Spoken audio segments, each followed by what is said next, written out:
Anyone else like to share? How about you in the back with the glasses, sir? My name's Bobby, and I am an addict. Hey, Bobby. Hi, Bobby. You know, you folks aren't here because you're gamblers. You are here because you are terrible gamblers. Hey, Bobby. These folks don't need to stop doing what they're doing. They just need to get better at it. Who's dealing? Please. Who's that? Let's roll. The Monday night meltdown was a blast. We step it up and raise it up a notch on the Twisted Tuesdays. The countdown is on. We're one day closer to the start of the World Cup. I don't know how many hours and exact minutes we are away right now, but we're less than 48 hours away right now. I know that, and I know that I'm starting to lock in some best bets. So the pimps, the players, the hustlers, the people that bust them, and everybody else in between, from Costa Rica, where they're especially fired up for the World Cup, to California, where they'll be pulling for Team Mexico. Montreal to Minnesota, let's rage. Countdown to the U.S. Open as well. And, you know, I can't say that my excitement for the U.S. Open is quite the same as the World Cup, but nevertheless, we'll place a couple of wagers on it. 37 hours, says Razor. What's up, Razor? 37 hours and counting.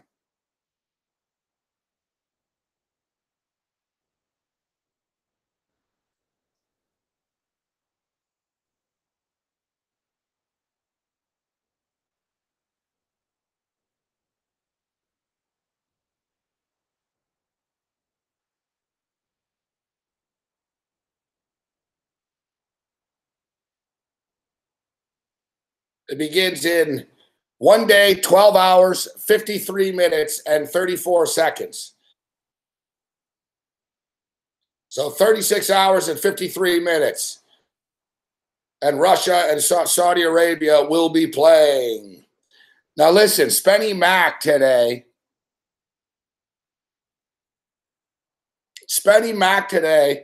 Sent an interesting parlay. Now, normally he's known for his golf parlays. And speaking of which, Jeff Feinberg will join us in a couple of minutes. So I'll get your grab all out.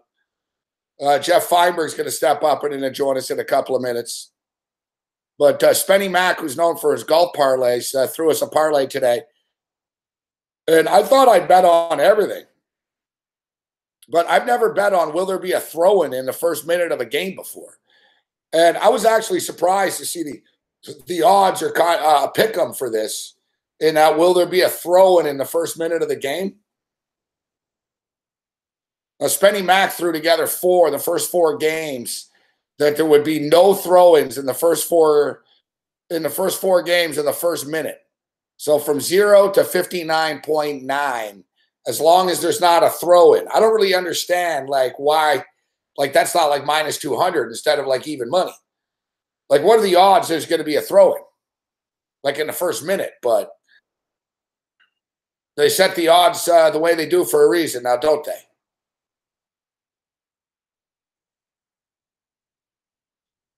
So, yeah, we're fired up for the start of the World Cup. We've got the U.S. Open. That's what our focus will be this evening as far as baseball is concerned. Last night we rode the wave with the Seattle Mariners. And, we're going to go back to the Seattle Mariners once again tonight. Seattle Mariners with Mike Leake on the hill against Barria. And we've got the Los Angeles Dodgers, who are now laying minus 185. And, man, the Dodgers have been money burners.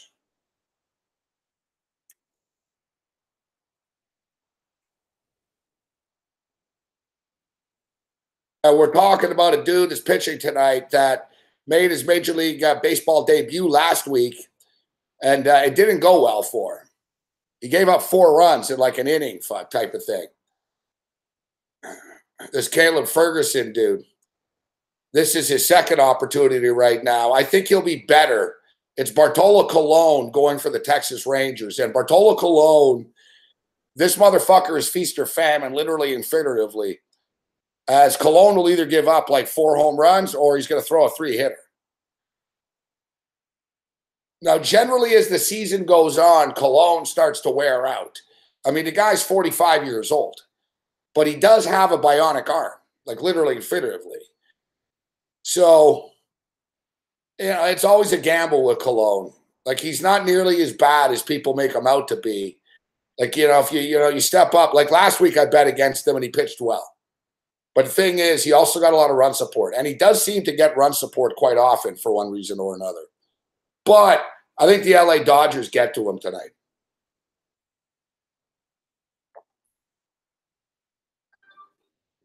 There's quite a few Los Angeles Dodger players that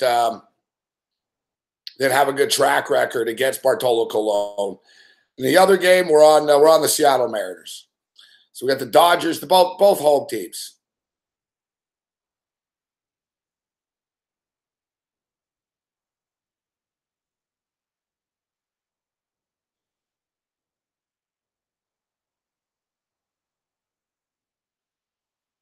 Bartolo Colon, the last standing Montreal Expo in Major League Baseball.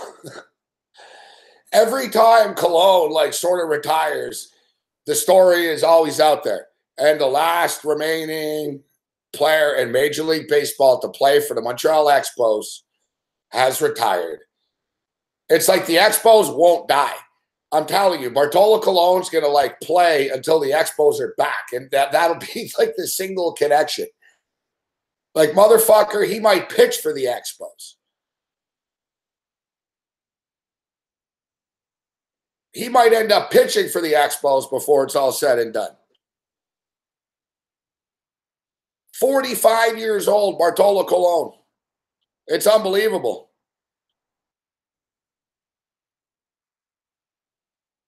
The thing with Bartolo Colon, though, when I say that he's got a bionic arm, if you're unaware, Bartolo Colon got stem cell surgery done,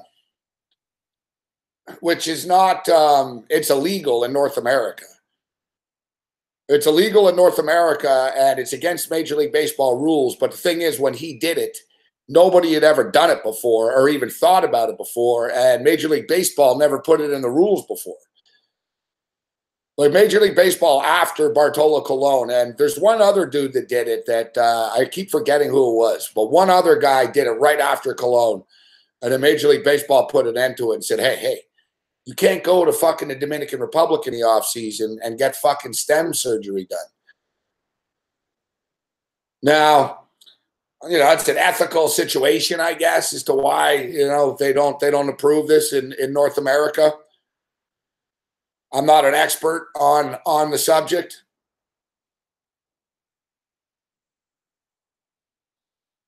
But that's, without a doubt, that's one of the reasons why Bartolo Colon has performed the way that he has, without a doubt.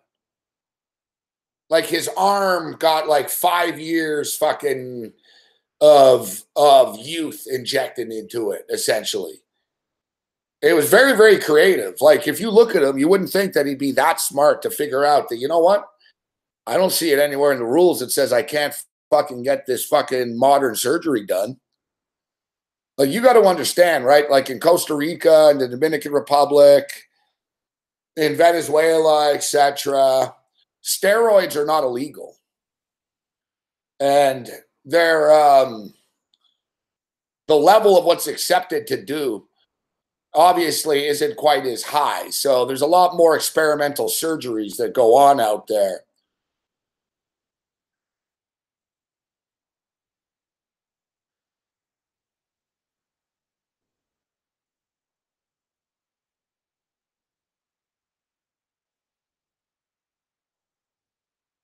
And Ty Rich is right, actually. We were talking about it, we were talking about the other night. And still, to this day, too, none of the media companies have brought up the fact of Chantix and Anthony Bourdain. But you're exactly right. Ty Rich is correct. They don't want this fucking modern surgery and these things because they want to sell you their medicine. They want to sell you their pills.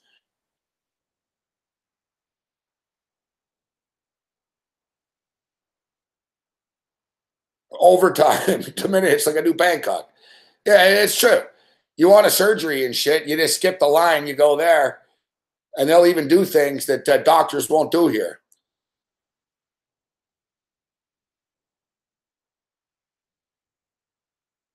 It really is ultimately creative of Big Pharma, though. I mean, look, if if it's like us getting paid off by like a sports book, like fucking, hundreds of millions of dollars, and the sports book is ripping some people off or slow to pay some people, and I'm making hundreds of millions of dollars, then I'm probably not going to report that sometimes they're slow to pay people. Money talks, right? So basically, big pharma, they're not stupid. Fuck. They're aware. All right, who would be the ones to ever rip us? Well, news. Well, how about we just fucking sponsor the news? Like, you can't watch CNN or Fox News or fucking MSNBC for fucking 30 seconds without seeing a fucking Chantix ad. And all those, every second one of them. And they make these ads like a party or something, like, do you want to have that disease? Fuck. Oh, I wish I had that so I could take that pill. They always show some like hot fucking MILF wife with the dude. Take your pills and bang your hot wife. So, Anderson Cooper's fucking salary, Sean Hannity's salary is paid for by Big Pharma. So they're not going to report that, oh yeah, by the way, all this fucking pills that we fucking tell you to take might be suicidal. They just might give you suicidal thoughts.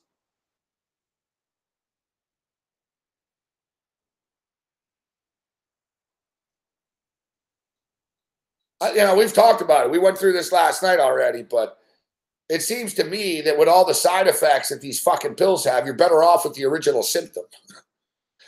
It's like, might cause your hair to fall out, might cause you to want to kill people, might cause you to want to kill yourself, might cause severe depression. It's like, fuck, It's like, you know what? I had a little bit of a rash on my arm, fuck, and now I'm depressed and I want to kill myself. But my doctor says he's going to give me a pill to make me, not want to kill myself now. Like, it never ends, fuck. Like one of those Russian dolls, fuck. You open, there's another doll inside the doll. Speaking of which, I had a fucking Montreal Expo Russian doll of Andres Galarraga. And it opened up, there was like 12 of them. The carnage of my messiness caught up to me as I fucking stepped on it and I crushed them, fuck. And I kind of got the wood fucking jagged into my foot too, to be honest, but nevertheless.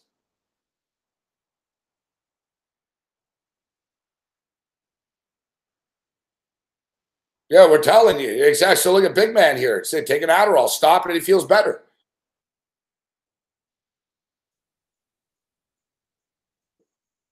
Yeah, I'm telling you, like, the pills are bad. And that's why, like, all these people are killing themselves. It's not a coincidence. It's not a coincidence. Like, Chris Cornell wasn't even fucking depressed, man. The guy offed himself one night. Or did he, fuck? Or is it a toxic combination of pills? The guy in Lincoln Park wasn't like ragingly suicidal or anything like that, but he was on a shitload of pills. Like, there's a common theme here of the mainstream pills leading to suicides.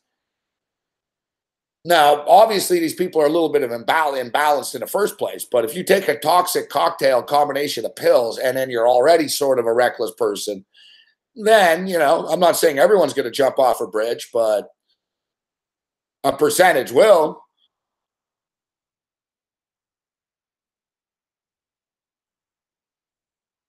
Doctors are going to prescribe everything with everyone. Fuck. I bet you if I went to a doctor for like that shit, they'd prescribe, like, they'd tell me I've got like 12 things. They'd be like, holy fuck, man, you've got anxiety, you've got depression, you've got this. It's like, no, man, I'm just human and I work too much. All right. That's my deal. I don't need your fucking voodoo medicine, man.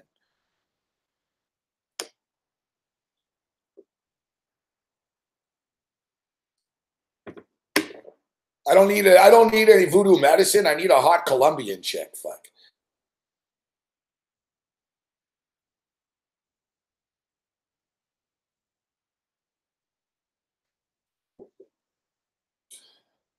Yeah, that's I don't need any no medicine, just a hot Colombian chick.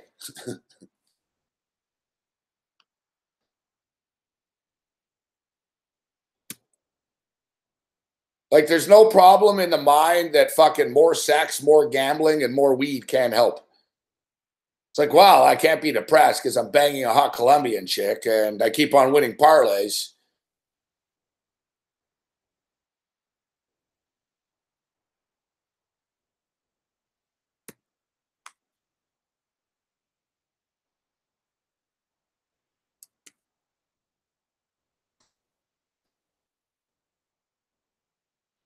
We're going to get into our best bets into the World Cup. We played a couple of parlays today, pretty big parlays too, that we'll share with you. We went over them with Big Man on Campus today. We played the parlays that we talked about. We kept it relatively safe, but we rolled the dice a little bit. We're also starting to discover some plays that we're going to want to lock ourselves in on here.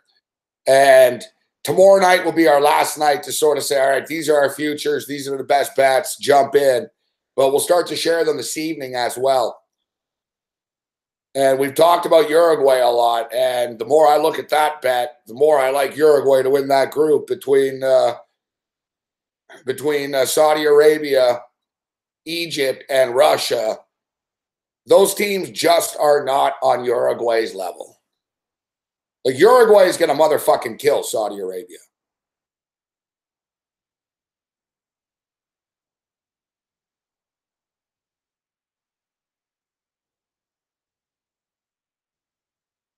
Uruguay is going to kill Saudi Arabia.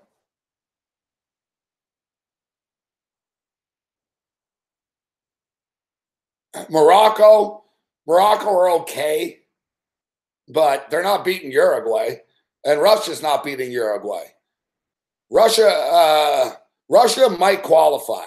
I'm not fucking with Russia. I'm not betting on them. I'm not betting against them. I don't want any part of it. The Russian soccer team, to me, is like the Russian hooligans. I'm keeping my head down.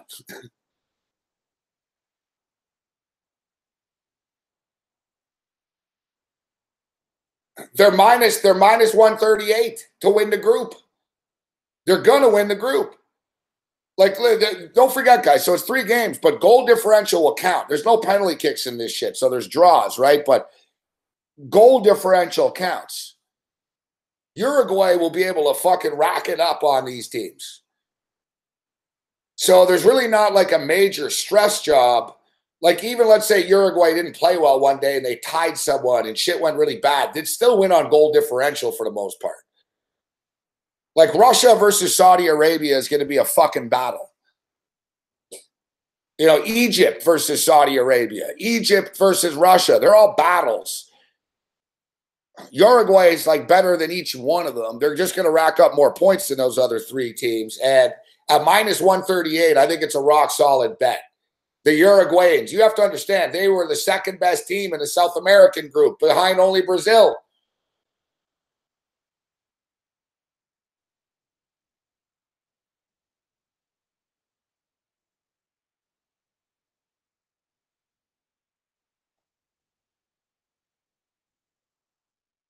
We talked with Big Man today and Cam Stewart today about a specific prop, about like to win your region, and I like this bet a lot as well.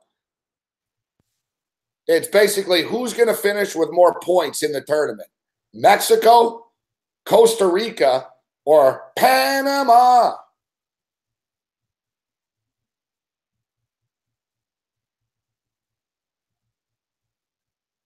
Mexico. I think Mexico is going to advance in their group. And if they don't in their group, it's going to be like a heartbreak. Like, Mexico are going to be right there. Mexico are sort of like England, though. Like, Mexico always meets some like painful demise in international play. So, like, I think Mexico are not being talked about enough, though. They're not terrible. And I'm not asking them to really do anything. Look, Panama might be like, you could argue who the worst team in the tournament is. Maybe South Korea, Japan. But Panama, guys, is from CONCACAF, all right? We all know that CONCACAF fucking blows. Panama is, Panama are lucky to be in the fucking World Cup. They're not going to do anything. They're going to lose all their – they're not going to do anything, Panama. And they're in a tough group. Costa Rica is in a motherfucking tough group where they got to deal with Brazil, with Switzerland, and with fucking tough teams and shit. And and Australia, fuck. And Mexico, we just got to get a couple of points going here with Mexico. We're going to jump back on this. See, big man even saying Panama like the worst team. So Mexico at minus 225 just to finish with more points than Costa Rica and Panama. Basically, it's who's the best CONCACAF team? Who's the best team from the CONCACAF region? Mexico, minus 225. Great bet. Let's talk some U.S. Open golf.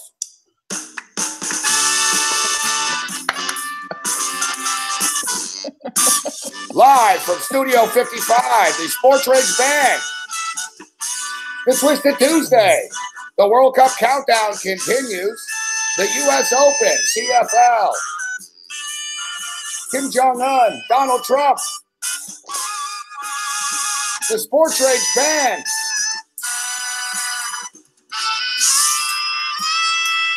And special guest,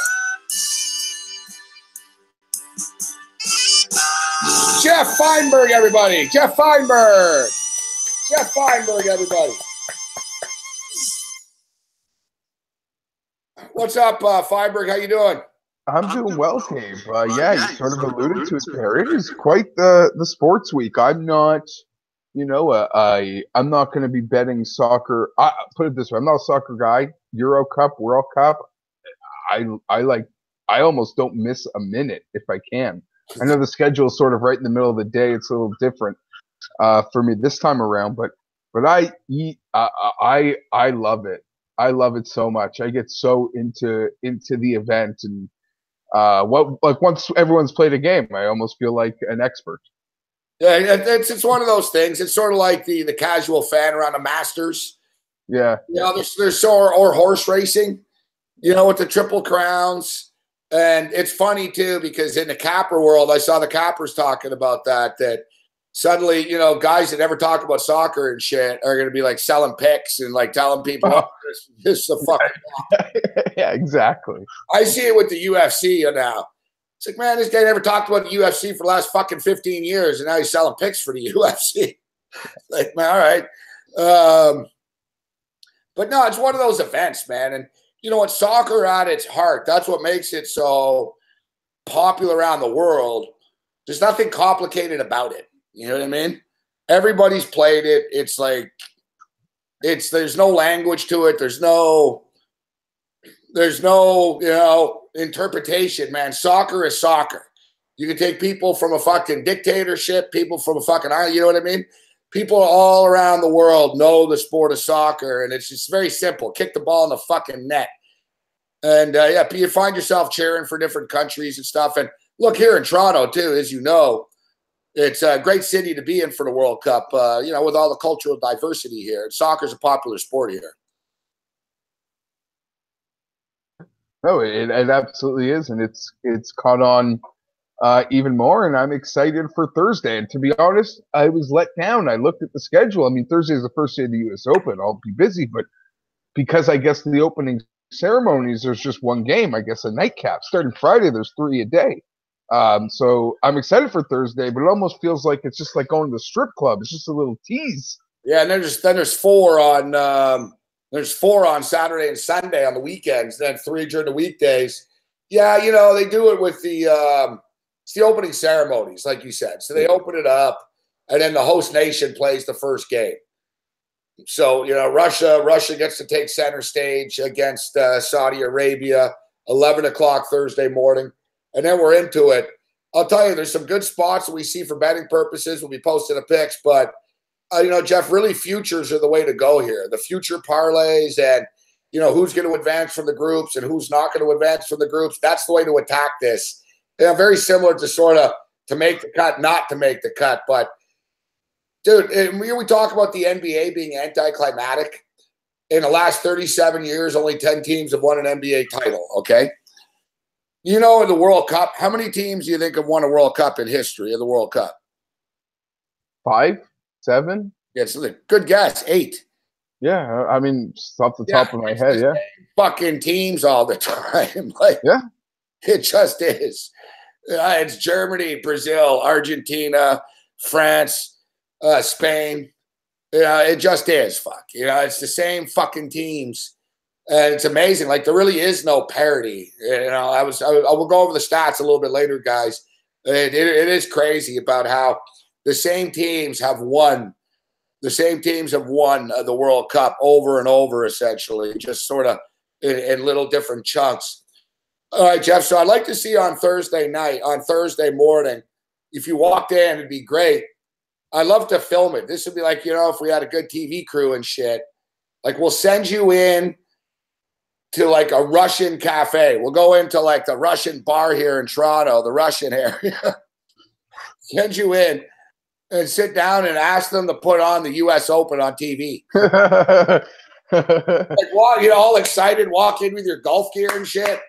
Then say, hey, fuck. Hey, Sergey, where's the fucking golf, bro? Yeah.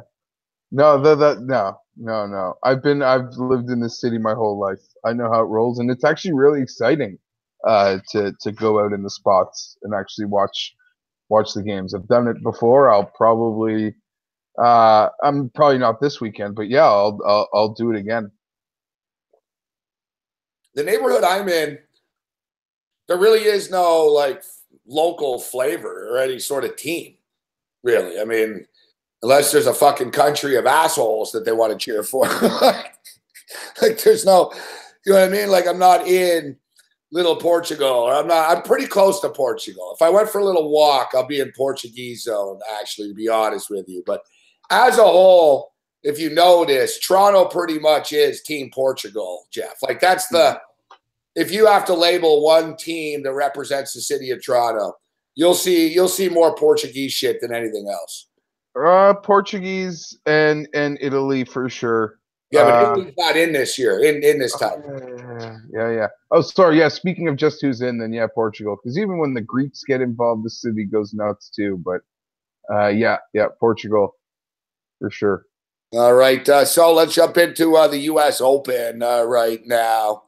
I'm sure your level of excitement is very high for this one of the majors. Dustin Johnson, one of your guys, absolutely lights it up, and it sucks that he's favored here. He's 8-1 right now. I'm almost buying in, Jeff, and I don't often take DJ, but I'm kind of buying in that he's the guy to beat this week, and that he is going to get it done. But I'm not a fan of the fact that in U.S. Open history, nobody has ever won the U.S. Open after winning a PGA event the week before. Yeah, I'll say this, Gabe. Of things that would concern me about Dustin, that wouldn't be one of them.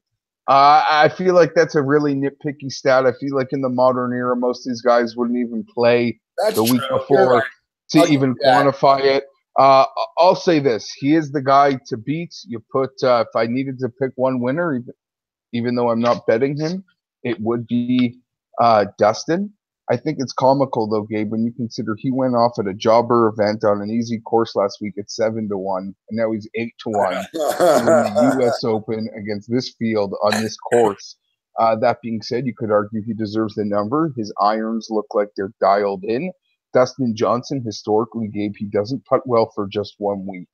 He usually rides a hot putter, so that's where my biggest fear of him just really being able to do what he does. If you look at his recent U.S. Open track record, he blew that opportunity to beat Jordan Spieth with that just savage short miss at Chambers Bay. Then he rebounded to win at Oakmont, and last year he was still battling that injury from the fall down the stairs. So this modern U.S. Open feels like they're made for him. If I had to nitpick and pick one thing, it's certainly not that he won last week, and this is just nitpicking. The thing that would bother me is he's playing with Tiger Thursday, Friday. So he'll be part of that circus. You hope, just like guys that can just sort of float along, hold their own for those first couple days. But he'll be caught in the circus right out of the gate. And you could argue that's where he deserves to be because he's the number one player in the world. And he's made to win U.S. Opens. So I could understand why people are buying into the hype. Tiger Woods actually has a lot of hype around him. And I'm not so much saying like public hype, but actually golf, golf handicappers, fantasy experts actually like Tiger Woods coming into this week. Let's look at a couple of numbers here coming in.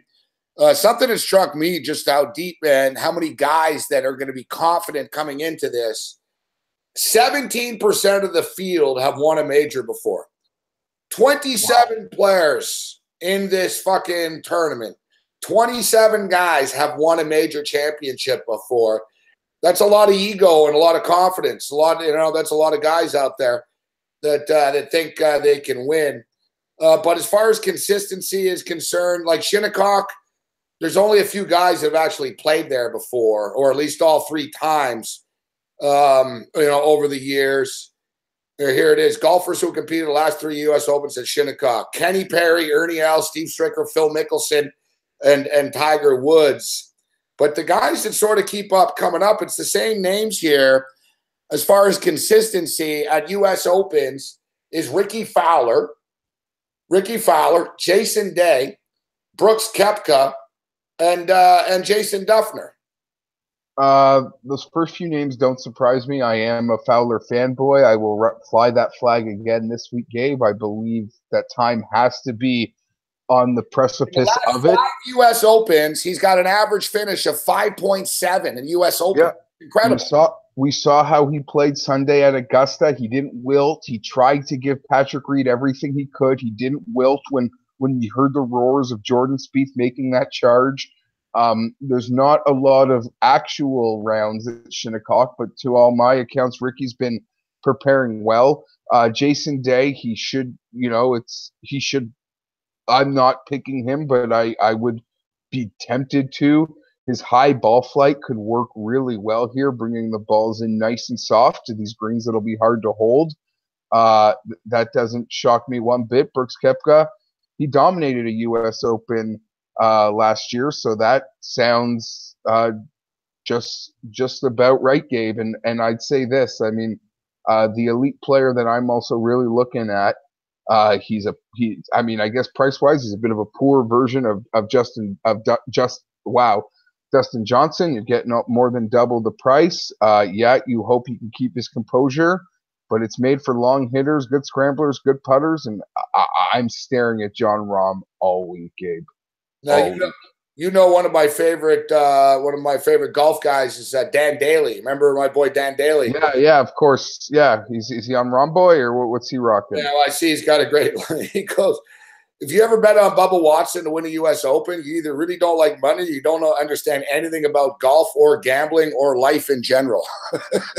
Okay, fair. Yeah. He's not high on Bubba Watson this week. Well, the thing about Bubba, Gabe, is Bubba plays well where he's played well historically. We like to call those Bubba tracks. And no, this isn't a knock on Bubba, but, those places aren't really known for hard rough. And, yeah, I could see why Bubba just doesn't have a great U.S. Open track record. So you're all in on Jon Rahm, you were saying. Yeah, Jon Rahm, Ricky Fowler are the elite players that I really like. Part of me wants to punch myself in the face because I don't, for whatever reason, just don't seem to find a way to respect and bet Justin Thomas. Like maybe I should, but I'm beholden to Ricky Fowler, and I see way too much value in Jon Rahm based on who wins U.S. Opens, who the modern skill set is made for. So at the top of the card, although I'm staying away from those first 5 or 6 names, and I understand if there were no odds, I get how Dustin and Justin Rose and Justin Thomas, Justin deserve to be at the top, but I'm skipping them. I'm skipping. Are you aware that Justin Thomas and Ricky Fowler went to Shinnecock in the fall? I've read a lot of stories that Ricky's preparation for this. It's Justin Thomas and Ricky Fowler played together and both shot in the 65s. I'm really excited for Thursday. I doubt that we're playing at major championship conditions, but yeah, I'm really championship conditions under this guy. I'm coming prepared here tonight, Mike Davis.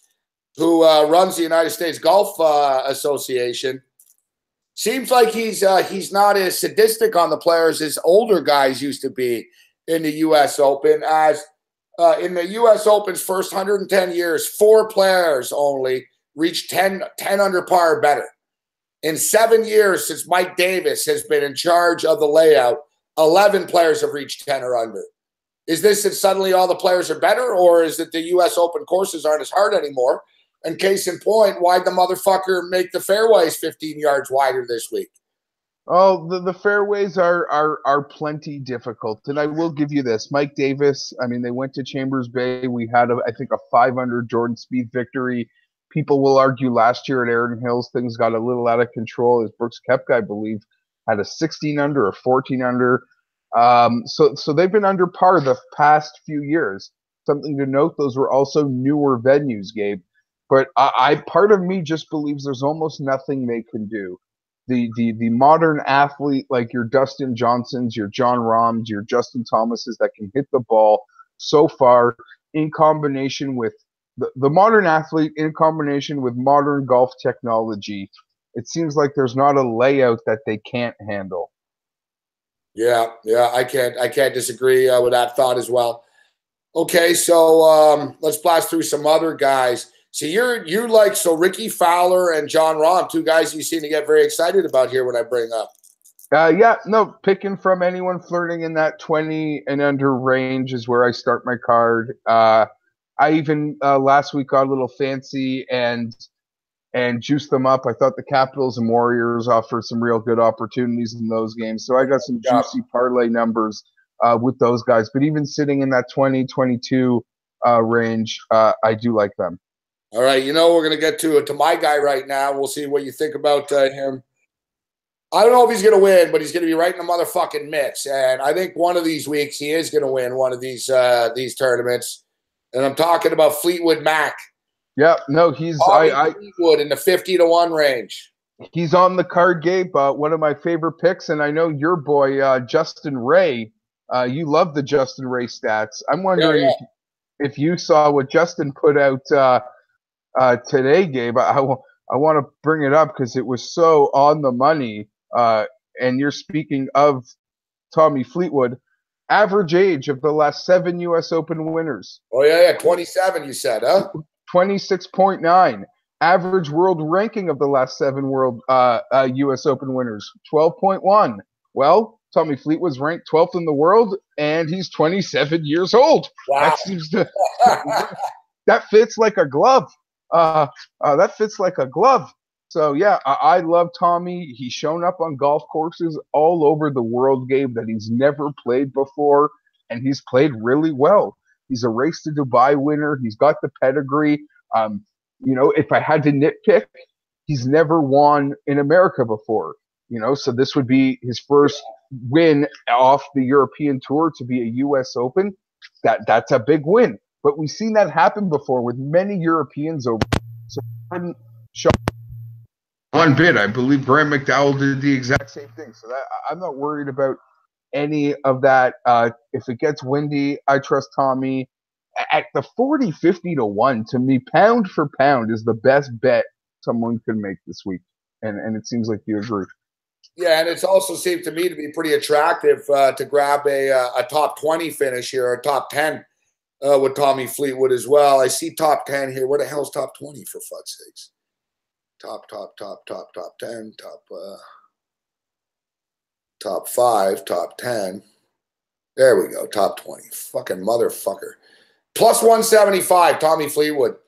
Okay, so one other thing, Jeff, a name that comes up, and I do a lot of research for this stuff throughout the week. The name that keeps on coming up as far as past patterns, U.S. Opens, layout of the course, form, Henrik Stenson. Yep. Makes total sense, Gabe. I actually tweeted today. I caught myself just staring at his stats. Yeah. Okay, you could look at this 2 ways. Yes, he doesn't normally bring up the driver off the tee, but he's so accurate with that 3-wood, and he's as long as many, as a lot of guys And if he can avoid trouble off the tee, he's the most accurate player off the tee, off the tee. Some guys might think with the added 15 yards, they might get a little cockier and stuff and find themselves in trouble and think, oh, yeah, shit. No, that's what I mean. If it turns into a race to par, Gabe, you just want to keep that ball clean. You don't want to have to be hitting it through a hosel. No, absolutely. His scrambling has been strong. It's been a strong point of him. You hope that could continue. But with the par score being good, I really do eye Stenson. I think he can have a really strong week. Statistically, tee to green, off the tee, he fits a lot of what you would want to look for in a U.S. Open winner. Tiger Woods is getting a lot of love from people. And you know what? He's playing well. It's funny as I say this right now, he pops up on TV here. 6 top 10, 625 finishes, 16 scoring average, 77th in putting, 99th in greens and regulation, 182nd in driving accuracy. Doesn't sound like to me a type of guy that's going to run the table here through 4 days at Shinnecock. Yeah, that would be it, Gabe. And you know me. I mean, I hadn't really bet Tiger early in the year. He had all that hype in the Masters. And in the last few weeks, we've been doing shows. I was on him at the Players. He had that crazy low round on the weekend. Wasn't enough. I was on him again at Memorial. I made the comparison, I think, on your show that he was like 20-1, 22-1 at Memorial, which was essentially the same odds or even higher. Fantastic. He missed all those short putts. I just don't think, like you said, at this point, it just doesn't seem like there's 4 days. I think we'll have some magical moments, but I think there's just going to be kind of like Phil. I think there's going to be 1 or 2 too many big numbers that just keep him off the first page and a half, 2 pages of the leaderboard. But boy, would it be fun. He's playing really well, but I'm just not seeing it. Cam, who's a critic of Tiger more often than than a fan and a praiser, we should say, thinks that the British Open's his best chance of winning a Yeah, absolutely. Carnoustie sets up really well for him. He's hitting the ball like he was at Memorial at Carnoustie, and he's dialing in those irons. Yeah, absolutely, Gabe. And I remember when we were speaking before Memorial, you're not normally a Tiger guy. You're like, yeah, I'm on. I see it. It's coming. And he played so well. He just couldn't putt. He couldn't putt for shit. So yeah, got to keep on. Well, his poor luck too, and your poor luck. You liked him that week, and it was the week that motherfucker. Who was it? Was it Hoffman? Who was it that played lights fucking out that weekend? No, I actually had Bryson to win that tournament. I don't know if you're talking about the Players. No, it wasn't DeChambeau. It was another time. I don't think it was DeChambeau. Somebody fucking really went crazy. Casey at Valspar. Dropping 62s and shit, I think it was. Yeah, Casey had a crazy day at Valspar that beat Tiger and Patrick Reed by a stroke. But yeah, that was when Patty was getting all that. Yeah, Tiger was playing great, but other guys were just fucking way better. Like that's another. Yeah. Even if Tiger gets to a certain level, like you said, there's a whole new generation of guys now that could be at a new level, right? Yeah, no, that's the thing. I mean, it could be really. I mean, you can make the case, but yeah, you get the feeling that Tigers, if Dustin Johnson, Justin Thomas, one of those guys wants to have or if they do have their A game this week, Tiger's best at this point might not be good enough. Well, I just saw Tiger on TV. I didn't realize this was him just fucking showing up to the event on a $20 million yacht. You see this? Yeah, he's staying on his yacht this week, closer to the property, and it was a funny story last week, but here we are the week of the tournament, Gabe, and everyone's a little jealous, not just because his yacht is really nice, but there's been insane traffic. It's taking guys like 90 minutes, 2 hours. He's got a little advantage, Tiger's richness. Yeah, that's not a yacht. I just saw it, dude. That's like, it looks like a fucking Titanic. It's like and he had his cruise ship. Yeah, you know how like when there's Olympics or really fancy events, like the billionaires, they don't stay in hotels. They're like their yachts, like on the docks. The U.S. Dream Team always stays in a port, and shit, wherever they are. Yeah, so that's where Tiger will be staying. His captain, I guess, drove his boat up from up the Atlantic, and that's where he's staying. And like I said, he made a joke today. He doesn't have any. He might find some guys just crashed on his deck who don't want to have to deal with the traffic in the mornings and shit. God, I sleep I think he's got a couple of rooms. I was looking, I'm like, what the hell? What kind of place is this? It's his fucking boat. It's like, it's a fucking, it's massive. It's like a cruise ship. Fuck.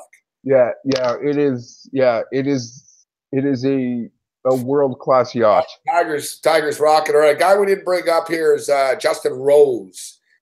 Justin Rose, a former U.S. Open winner, but he's kind of all over the place where he's won before, but he's also missed quite a few cuts at U.S. Open.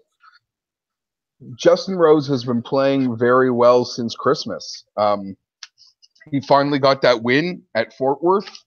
You almost wish he wasn't playing so well all year, Gabe, because he is that like prototypical U.S. Open, even par guy. And the fact that he's in such good form is the reason people really like him. I've seen him as almost a second favorite on some books, which I can't really buy into. I know, that's the thing. I've lost a lot. I like him too. I usually like him because, I don't know, he just seems to be emotionless, right? Like he's and a year ago at this time, like he's always there. Fuck, Yeah, and I don't know, he's had some trouble closing, but like you said, he had that great week at Fort Worth a couple years ago, and people might disagree with this. I'd rather play Stenson at double the number. Stenson doesn't have the win, but Stenson also hasn't finished outside the top 20 in 3 months. He's been playing really well. That could be a bold take, but at double the number. Hideki at 30-1, fuck. This kid, man, Hideki's been knocking on the door a couple of times. What about Hideki? Not for, I mean, I can make a strong case for him, but I'm just not there. I'm not there. All right, we haven't gotten any really, really big long shots yet. So if you're thinking outside the box, who are a couple of guys that you think might be able to get into play here as bigger long shots? Yeah, so we'll go farther up the board. We obviously 60-1. Yeah, we obviously teased Fleetwood already in that 40-50-1 range, who I really like. I can make a strong case for Paul Casey in that 50-1. He's so incredibly accurate with his irons off the tee. I'm a Ricky Fowler fan, but I could almost make the case that Fowler and Casey should be priced a lot closer to one another. Some people might think that's really unfair, but I think Casey has a complete game to hang around. He's not a loser. Me, Gabe, 66-1. I'm always a sucker for an Alex Noren. I believe his game is world class. And there's another guy here, Patrick Cantlay, who I look at. Cantlay, he had a back nine lead of 2 strokes at Riviera that Bubba Watson won. He had a back nine lead a couple weeks ago at Memorial that he wasn't able to hold. Now, I'm about to say something that could be someone's reason why they absolutely have no interest in betting Cantlay, is that he couldn't hold those leads. But if you want to bet someone, especially at golf, you got to mentally convince yourself they can do it. So I take those 2 instances, and that was at Riviera and Memorial, and those are huge. They're not majors, but of normal tournaments, those are 2 of the strongest fields that they get on the PGA Tour. And to me, this guy's a stone's throw away from being in the Player of the Year conversation, but he just couldn't get that and say he couldn't do that. How am I going to trust him to win the U.S.? He's the guy that I believe learns from experience. So I am high on Patrick Cantlay. So my actual 6-pack, Gabe, is Fowler, Rahm, Grace. Fowler, Rahm, Grace, Cantlay, Noren, Fleetwood. And somebody's asked, we didn't bring up Rory.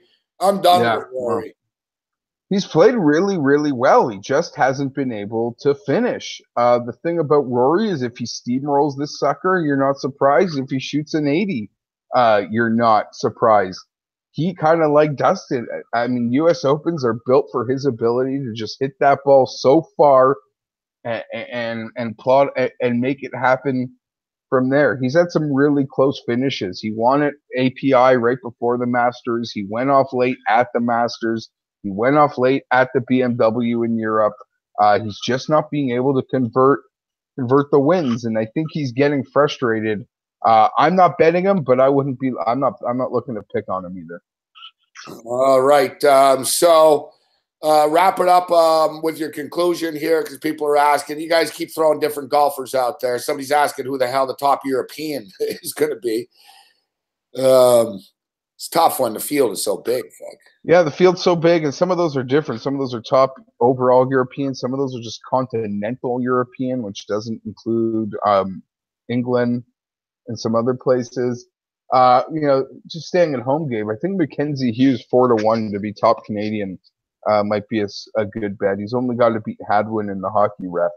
And Hadwin doesn't hit it very long, so he could be in some real trouble here. Interesting. Mackenzie Hughes plus 250, worth a look as a dog, as the top Canadian. Yeah, says Jeff Feinberg. All right. So speaking of Canadian, we got World Cup, we got the U.S. Open, and we got CFL football that starts on. And Gabe, don't we find out if Canada hosts the World Cup in the morning? Yeah, 6 a.m. But will it be in Toronto? What will what be like? Would some of the World Cup be in Toronto? Yeah. Oh yeah, for sure. Because I feel like they already picked the cities. Yet no, it's not really official. Like they've sort of mapped it out behind the scenes. It's like Toronto. It's like what you expect. It's like Montreal, Vancouver, Toronto, and I think Edmonton. But it's kind of, I don't know. They argued about this, so I don't really know what their final little proposal was. Like in typical fashion, the United States tried to dominate it, and Mexico scoffed. Like the United States wanted the fucking semifinals and the finals in the U.S. And I know Mexico is like, that's a non-starter. That's not happening. So it seems like Toronto's locations are only Montreal, Edmonton, and Toronto. So Vancouver will probably be pretty pissed. Oh, so you're seeing Montreal, Edmonton, and Toronto? Yeah. Yeah. Olympic, Commonwealth, and BMO. Interesting. Yeah. They'll stick, you know what I mean? We're going to get like a crappy fucking group. You know what I mean? Like, we're going to get like, maybe we'll get Portugal. Like, you never know because of Canada. Like, they'll throw a bone type of thing. I don't know. I'm glad you brought it up, actually. I was going to talk about it after. I don't know. I'd like to see. I got to dig in deeper here and see what the bid is, but it'd be fucking awesome. I saw Doug Ford already all smiles today. Yeah. I saw you retweeted that. Exactly like we've already won. You see that? Hey, big news tomorrow. You know, it's like, yeah, we'll see. So next week is the Argo season opener or home opener. Next Saturday night. So let me know if you're coming down to that. Yep. This week it looks like the BC Lions are the play there, Jeff. Minus BC. 6.5 against the Alouettes. When's that game? Saturday night. All right. Here it is. What you need to know about Canada's bid. We're nearing the deadline to finish with the biggest stage being contended. Holy fuck, man. It's between fucking Canada, Mexico, and the United States, known as the United bid, and Morocco only. Oh, it's over, man. Come on. Yeah, we should be able to beat Morocco. Fuck. It's over. It's over. The thing is, if you look, it's in Russia now. It's in Qatar after. It's time to bring it to North America. You know what I mean? Yeah, absolutely. It's yeah. No doubt. Yeah, you're right. It'll end up being here. So pardon my ignorance, though, Gabe. They're going to give 3 countries automatic bids.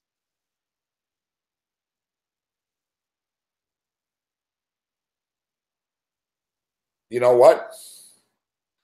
Like Canada, Mexico, and the U.S. might get on. They might say, Canada, you're not getting. We'll give you some tournament games, but we're not giving you a bid. Yeah. I think they do get a bid, but this is the thing. We're going to the World Cup. Yeah. It'll be exactly. We'll get a bid. We're in. I'm looking now. Like I said, they've been pretty all over the place. It's like dealing with them for real. Like, you know what I mean? Like with trade. It hasn't been easy. Like, can you imagine fucking between Mexico and the U.S. arguing about soccer shit? You know, like Mexico saying, there's no way in hell we're giving you this and that. And like, they're going back and forth. So it would be 60 games, including all games from the quarterfinals through the final. Canada and Mexico would each host 10 games. So the United States would host 40 games. Canada, Mexico would each host 10 games. Edmonton, Montreal, and Toronto would be the 3 Canadian cities. American cities would be Atlanta, Baltimore, Boston, Cincinnati, Dallas, Denver, Houston, Kansas City, Los Angeles, Miami, Nashville, New York, Orlando, Philadelphia, San Francisco, Seattle, and Washington, D.C. Mexico cities would be Guadalajara, Mexico City, and Monterrey. BMO is by far the smallest venue of everything you said. They're going to expand BMO.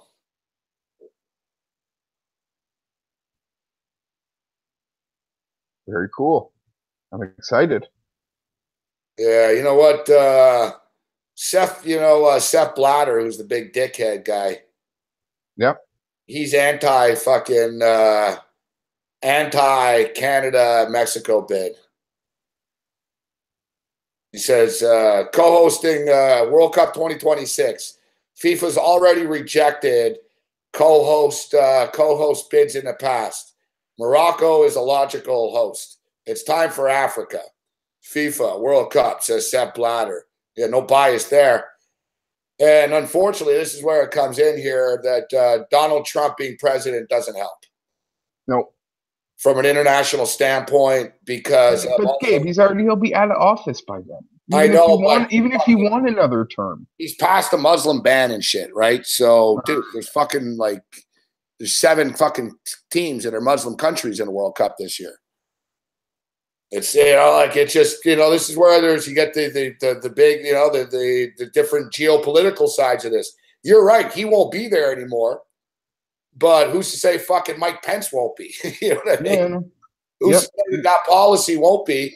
And then in 2026, people are saying to FIFA, so you guys thought it would be a good idea to fucking put a fucking World Cup in a country that doesn't let fucking Muslims in? So I don't know. I think Morocco's probably going to win, to be honest. I'm curious if there's a bet. You must be able to bet it. Oh, yeah. Yeah. It's at some books. Anyone have we got to get odds on this. There's no way that Canada's getting Germany, guys. Fuck. Canada's going to get fucking Senegal and fucking Cameroon. Like Montreal would be good for that. Montreal, they'll get the African nations. Toronto, if they get really lucky, they'd get Portugal. Fuck. There's no way in hell they're going to put Italy here. I'm telling you, fuck. They're going to screw fucking Canada. They're going to give Canada the shitty-ass fucking group for sure. Here, let's see. World Cup bid odds. That's a good point because the books will know. Oh, yeah. So here's another thing, too. So I'm reading more about this, Jeff. The African nations are voting unified to block the United States. Oh, so it's done. Yeah. They don't like that. It goes on to here. They don't appreciate the shithole country comment. Yeah, no, sure. Not to mention that Morocco is an African country. So this is where I'm saying it's not like you figure, oh, yeah, they'd win the bid, but yeah, the African nations, they can't say this publicly, but it's basically, it is known that the African nations are going to unified block any bid for North America. They're still pissed about the shithole countries, and they want it to go to Morocco anyways. Sepp Blatter wants it to go to Morocco. FIFA wants it to go to Morocco.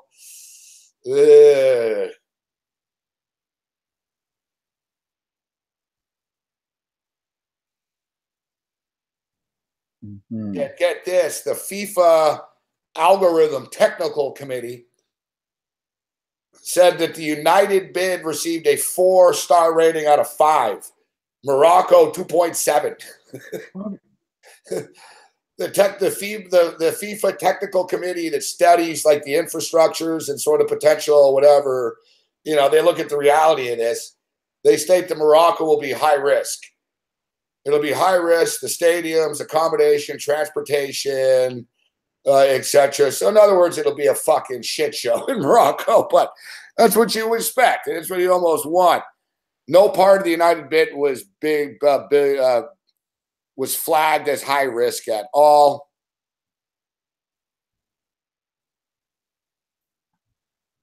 Let's see. Real estate diplomat would not automatically qualify, blah, blah, blah. They joined 60 matches. Interesting.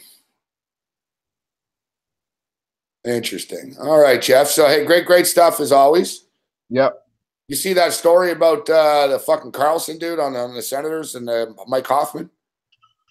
Wow.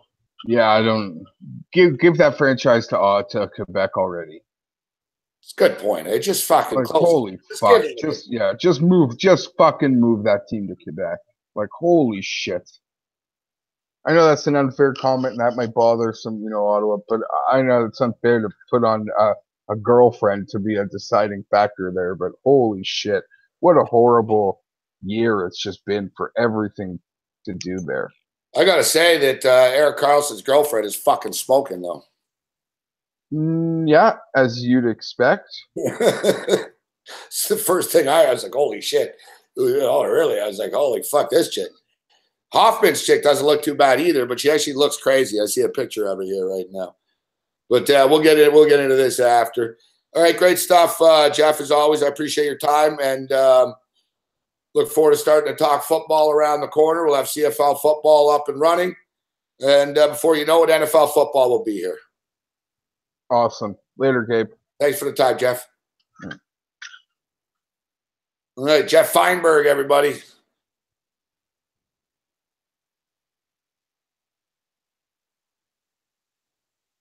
Yeah, if you guys haven't seen the picture, just look up Erik Karlsson's story. It'll pop up. There's a picture of his wife immediately. And his wife is seriously fucking hot.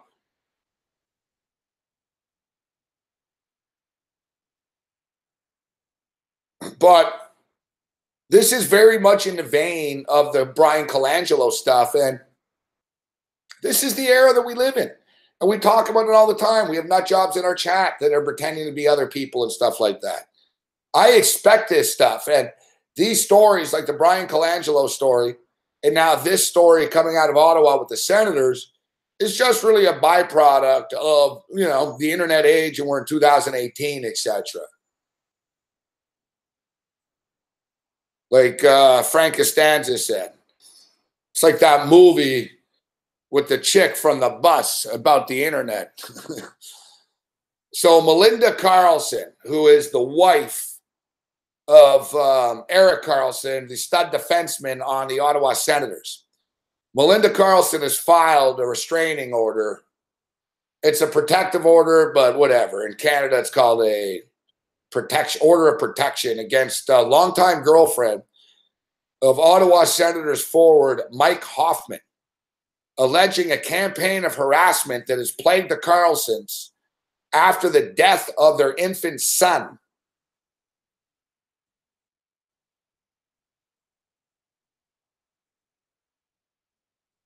As the Karlssons allege that Monica Carrick, the girlfriend of Mike Hoffman, has serially harassed both Erik Karlsson and Erik Karlsson's wife.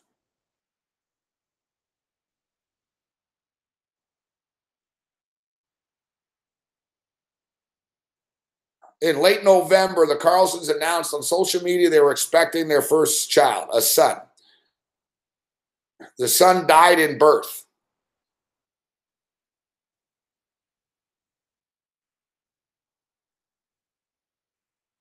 Mike Hoffman's girlfriend, Monica Carrick, then uttered numerous statements wishing my unborn child dead. She also uttered that she wished I was dead and that someone should take my husband's legs out to end his career. Monica Carrick posted over 1,000 negative and derogatory statements.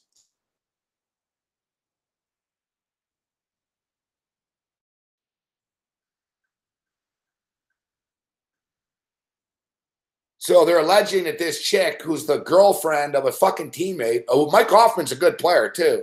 I don't know how Erik Karlsson just didn't kill Mike Hoffman. But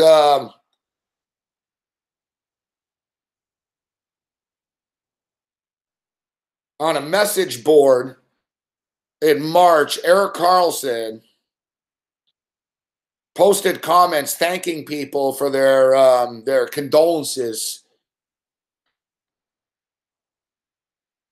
for his son who had passed.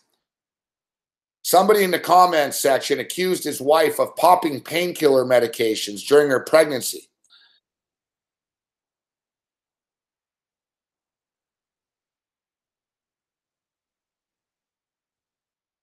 Somebody going by Sandy45 said, I feel bad for the baby. They didn't have a chance to pop pills with Melinda.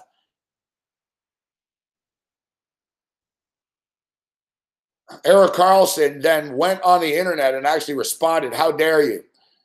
You've been making fake accounts and buying hacked accounts for months to harass me and my wife, but this is an all-time low, even for you. You're a disgusting person. The user Sandy then deactivated the account.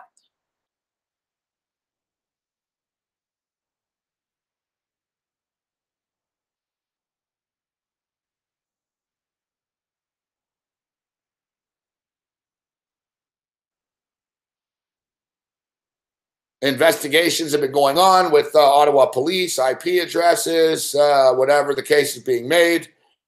The NHL is now investigating.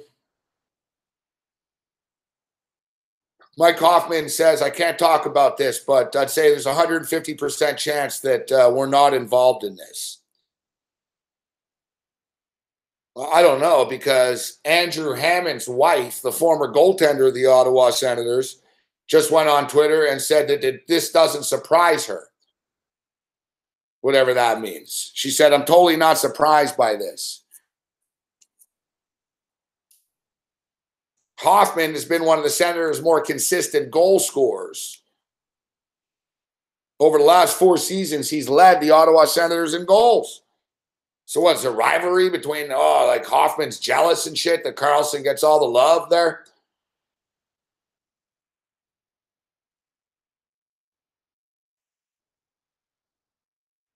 That's some twisted ass shit, man.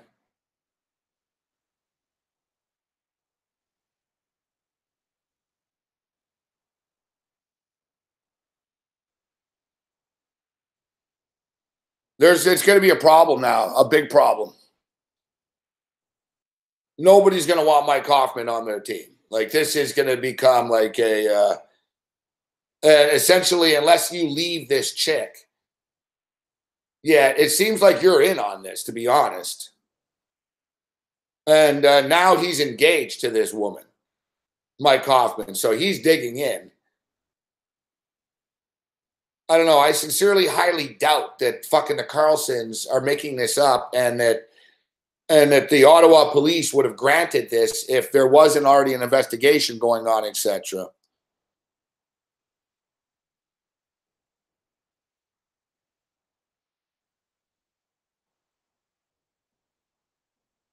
What a motherfucking shit show in Ottawa, man.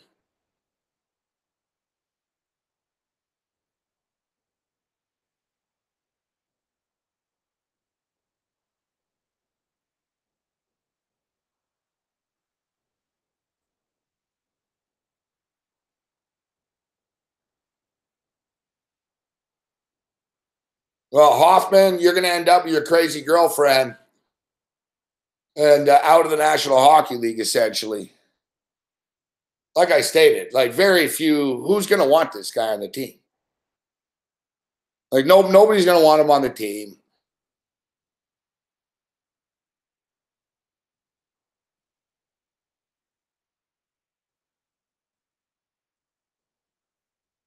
Like if this was, look, it's like that kid on the Cowboys, that stole something. They got accused of stealing something, but he didn't. You remember that? There was a guy on the Dallas Cowboys. He got accused of stealing something. He didn't steal it. He didn't. He was proved to be innocent. He wasn't even there. Like, it was a total fucking hatchet job on him and his character. I think someone used his ID or someone used his fucking name and shit, and the stupid cops believed it, whatever. Remember the guy, like, he was innocent, the guy in the Cowboys, but he got cut. He got released by the Cowboys. And the whole reason he did, because it turned out that it wasn't, and I remember bitching about it. I was like, man, the Cowboys fucking keep people that hit chicks, but they get rid of a guy that's actually innocent. And it turned out they got rid of the guy because he banged fucking Elliott's ex-girlfriend or something. So this shit's going to happen a lot. There's going to be tensions, but I don't know. To me, it seems from an outside perspective that there's a jealousy factor here. Nobody talks about Hoffman. Hoffman doesn't make as much money as Carlson. Carlson gets all the glory. You know, maybe he's jealous. Kaufman's fucking girlfriend's jealous.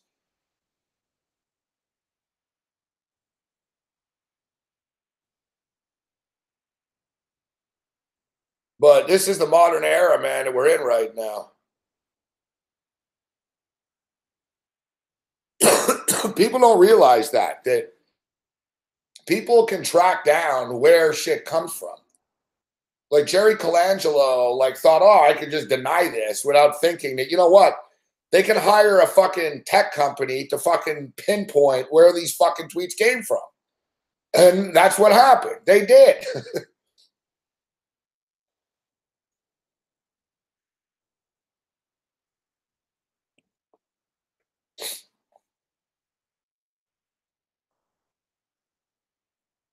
Yeah, 2018. What a strange time, man. You get these strange stories, man. Pretty low, though, commenting about a baby's death. Whatever, fuck. You know, we deal with this shit ourselves, so none of this stuff surprises me. The only thing that surprises me is just really how low people really will go for seemingly attention, or I don't know what their motive is to try to cause pain to someone else, but all you're really doing is condemning yourself to hell. Another funny story from the day today is Reggie Bush wins again. Good for Reggie Bush. Reggie Bush wins $12.5 million. A jury decided that the LA Rams must pay Reggie Bush $12.5 million.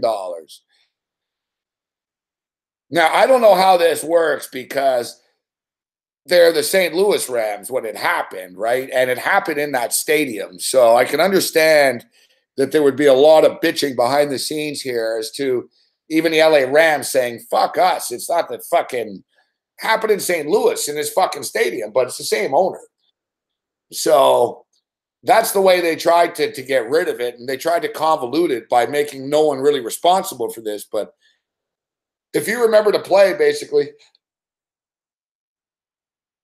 well, it was when Bush, I think he was on the San Francisco 49ers at the time. I don't know. He's been on a lot of teams. So I remember, I swear I was watching a fucking game when it happened. He returned a kick. It was harmless. He returned a kick, but he ran out of bounds. But he was running full speed out of bounds. And he ran out of bounds, but in St. Louis, they had they had the turf out of bounds, but it didn't go very far. And then suddenly there was just this slippery concrete. And I know that concrete. That's what it's like at Olympic Stadium. These domes are all the same. It is slippery as fuck too. And so basically he ran on the sidelines, fucking wiped out, fucking crashed into the wall and injured himself. And, of course, in typical NFL fashion, they didn't want to pay him for it, right? So it took years. It's unbelievable, the NFL, so they're such bitches, man. Well, it was 2015, so it took 3 years. St. Louis jury found the Rams liable for Reggie Bush's injury. Of course they're liable for the fucking injury, fuck. Very happy with the verdict, Bush says. The injury, a torn MCL, occurred on November the 1st, 2015.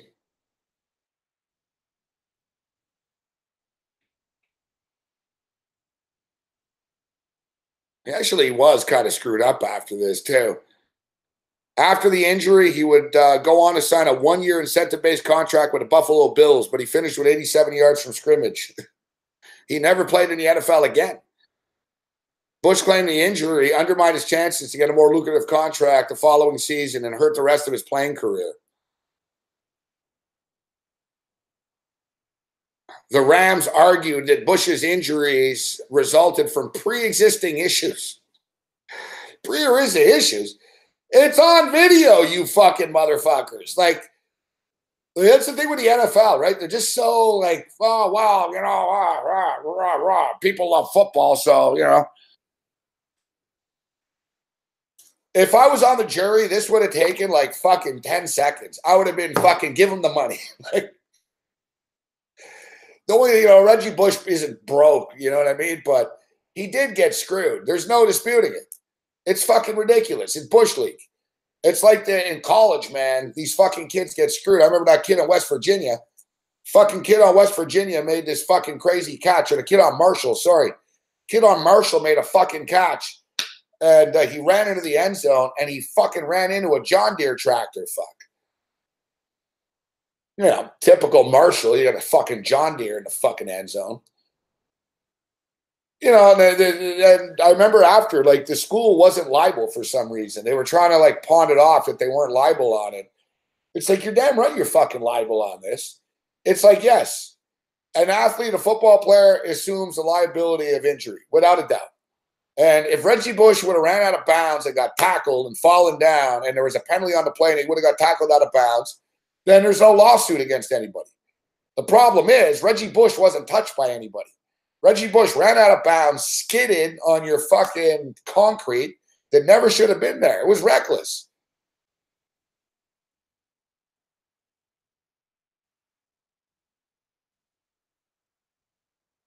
These motherfuckers, it's these guys, like, it's angering me like a motherfucker. The LA Rams attorney, Dan Allmeyer, says football is risky and being pushed out of bounds is a risky part of the game. Reggie Bush is one of the most talented running backs in the NFL. Why didn't he swerve or do something to avoid the concrete? Why in 20 years had all sorts of running backs who had been pushed out of bounds never reached the concrete before? It's like once again, if I'm on the jury, I'm even angrier right now and I want more money.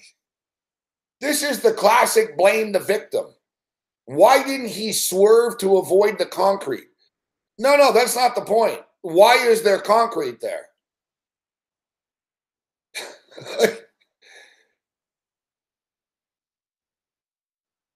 God, like the NFL are sleazeballs, man. Like the NFL makes trillions of dollars. Fuck. The LA Rams are charging like fucking $300,000 a year for their personal seat license. It's like, why would you want to go to court and argue this? It's like, I know it sucks for you, and you're like, fuck, this sucks, whatever. You know what? And I would even take a pot shot at him. Fuck. If I was the Rams, this is what I would have done. I would have given him the check, and I would have said, listen, you weren't that good anyways, and no one was about to sign you, but fuck off. Here's your money. But no. Let's go and argue that he should have swerved. Yeah, he should have swerved. Bush says it ultimately ended my career. It wasn't ready to end. I wanted to keep playing. I want to go to my own terms. I never envisioned as a little boy my career ending because I would slip and fall on concrete during a football game.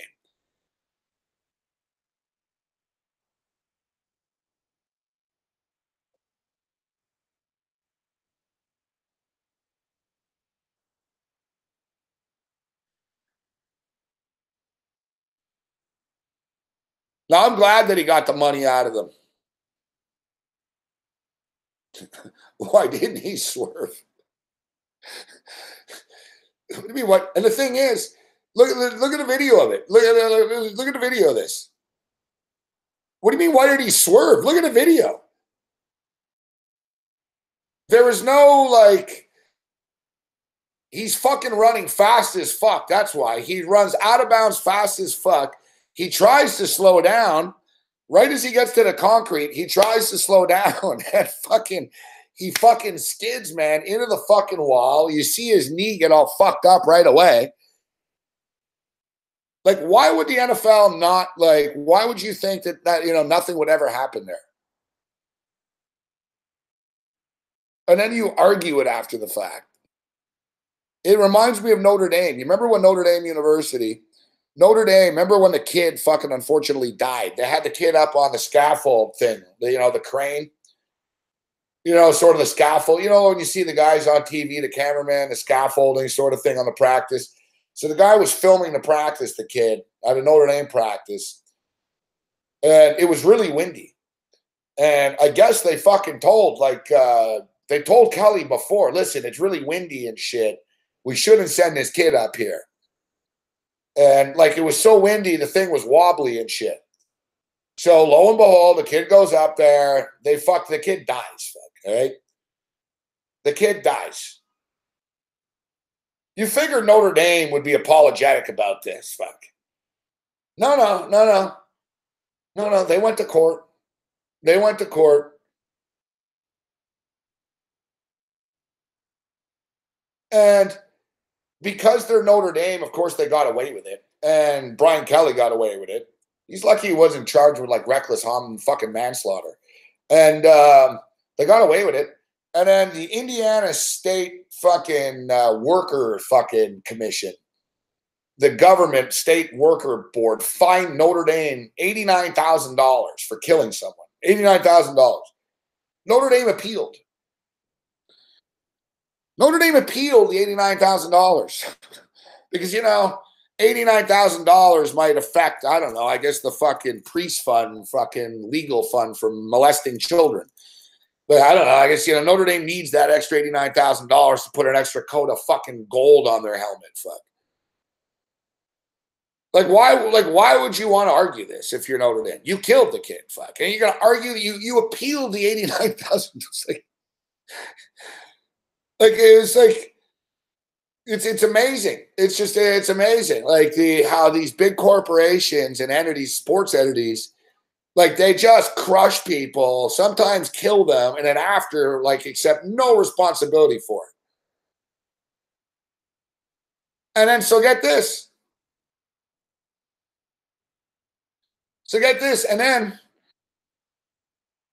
And then, so Notre Dame was told after all this, they were scolded, and they did pay some money to the family and stuff. But they were scolded, and they were told, never use that fucking thing ever again. Like they told Kelly, Brian Kelly did it again in the wind. Like he already killed a kid, and they did it again. That's the type of guy Brian Kelly is. I'd like to ask Brian Kelly that if he would put his son up there, or if he's just cool with putting other people's kids up there. Brian Kelly's a fucking scumbag. It's like Urban Meyer. Ohio State might be good, but Urban Meyer recruits fucking total scumbags. But Urban Meyer won't let his own fucking daughter around these players, but he doesn't mind if your daughter gets fucking raped by them. You know what I mean? Like these guys, like college coaches, are scum of the earth, man. Scum of the earth, fuck. Right there with the trolls.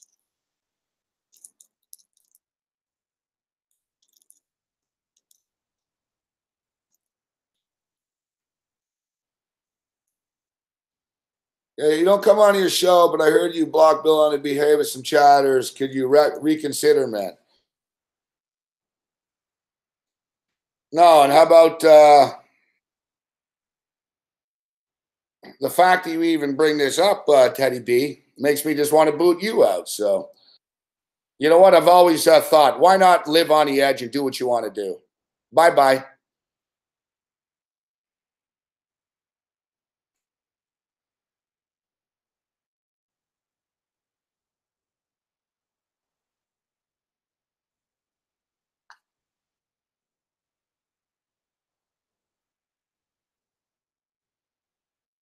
No, I won't reconsider, and I just booted you too. How's that sound? Why don't you just get the fuck out of here? Go fuck yourself. Go stick your dick in a fucking toaster and fucking call your sister, have some phone sex, and fucking jump off a bridge and fuck off.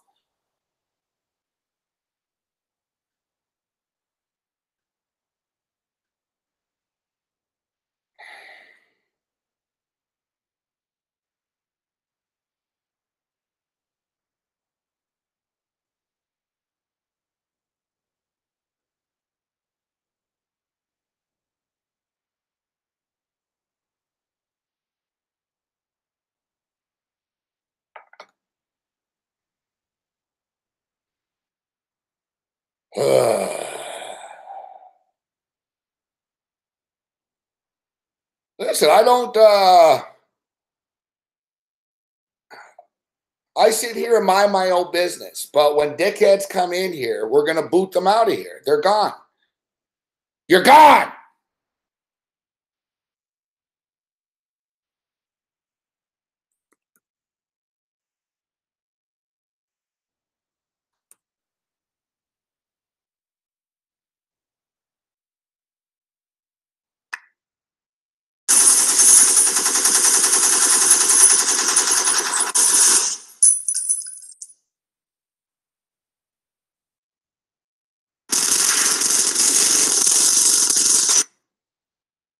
All right, so we're ready to go because you know people will be coming back. I shouldn't show any reaction and just boot them, but whatever.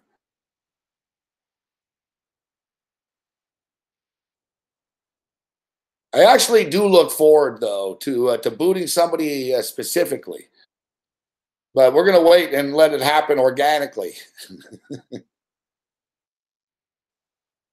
Yeah, I'm gonna unblock butt liquor. Like who would say that?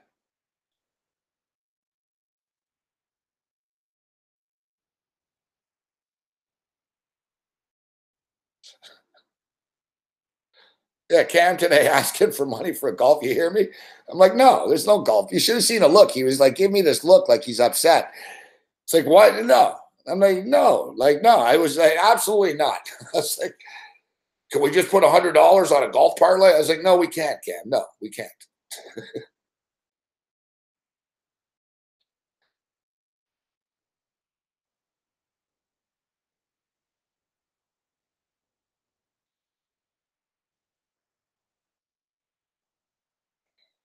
Yeah, I'm not a fan of the juvenile names. All right, so what do you guys think? How long will it take this fuckface to create a new account and jump in? 5 minutes? 4 minutes? Oh, that's right, Meg. There's no doubt about it.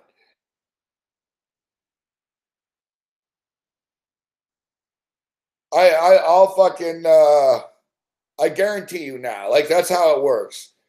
Motherfucker pops up, gets booted, and then the onslaught starts. Fuck.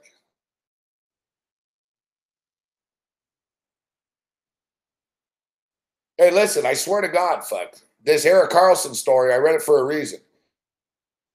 Basically, if you persistently harass somebody, you can get charged with fucking online harassment. Now, I'm going to be honest. I'd like to just fucking buy a gun and shoot some of these people. But, I'm not going to go to jail for a fucking bunch of trolls. So I'd rather they just go to jail for fucking stalking me.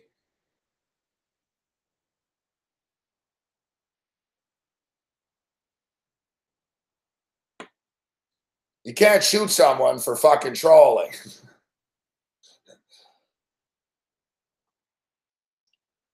This isn't Florida.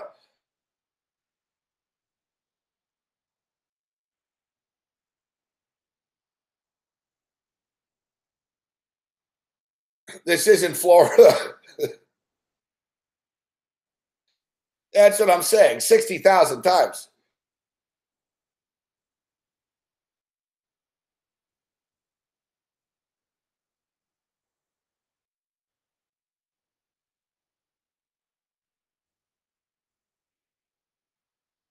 I don't give a shit who's been fucking pardoned by who, fuck.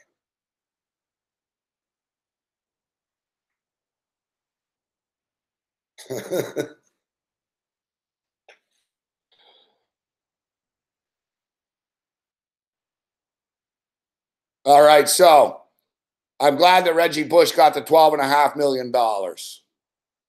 Even though doesn't it sort of feel like that episode of The Simpsons when like the fucking rich Germans get their paintings back?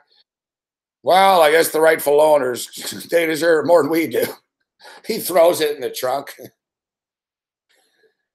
Yeah, the rich get richer. Put it this way, if you ask me though, who would I rather have the $12.5 million? The LA Ram organization and the fucking Cronkies or Reggie Bush? That's the Cronkies, fuck. They own Walmart, for fuck's sakes. You guys own Walmart, you fucking injure Reggie Bush, you own the Rams, you rip off your fans, and you don't want to fucking pay? That's like, it drives me nuts, fuck.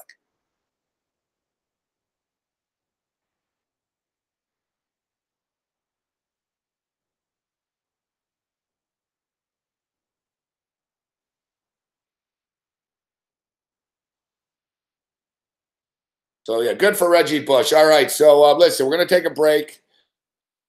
We'll take a quick break, and on the other side, we'll track the baseball, but we'll jump into the World Cup here, all right? We'll start to share some of our best bets and some of the parlays that we played. We'll go over some of the numbers. We're running out of time right now if we want to get these plays in.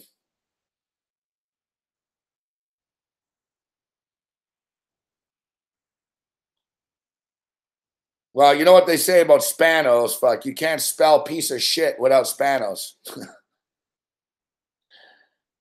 I figure Chris Edge will like that one. You can't spell Spanos without POS.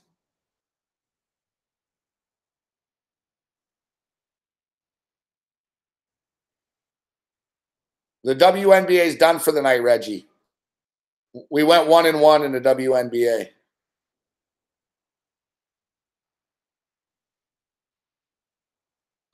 He can't spell Spanos without POS. It's not bad.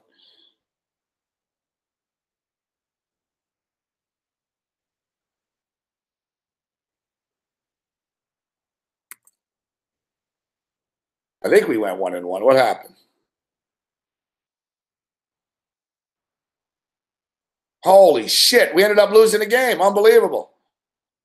Phoenix came back. I just jinxed myself. Fucking Phoenix came back, motherfuckers. And finally, a game's going to go over Chicago and Seattle. I didn't get in on this shit.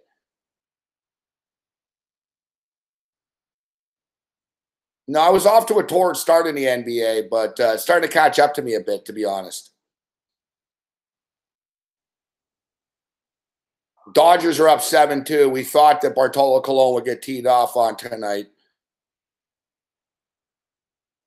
Seattle Mariners are nursing a 1-0 lead right now. Those are the two picks that we gave you when we started the show. We said the Mariners and the Dodgers. I've already been paid for the Dodgers bet because they got up by 4 runs, so.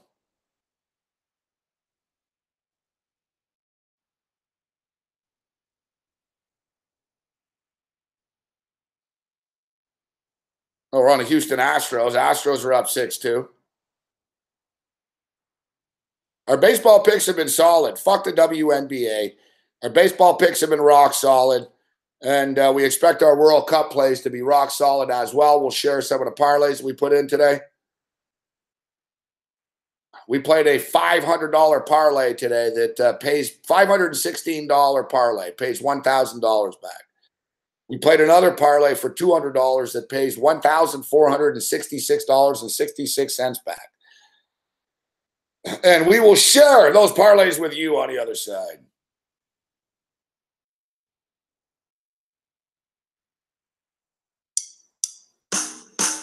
As the Twisted Tuesday continues right after this commercial break. Tonight's program brought to you by betonline.ag. North Korean Airlines.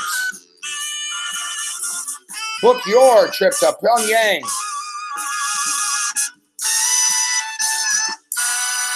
Now with McDonald's. Twisted Tuesday continues.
Spetty Mac in the house.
Give it up for the Sports Rage Band, everybody.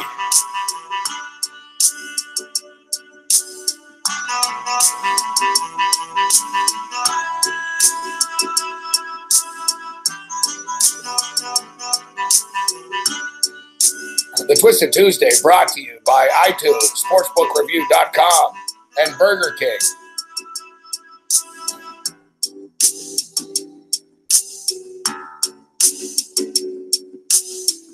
This is good. This is like good in-between music. It's like SNL when they cut in. Download the music you heard on SNL on iTunes.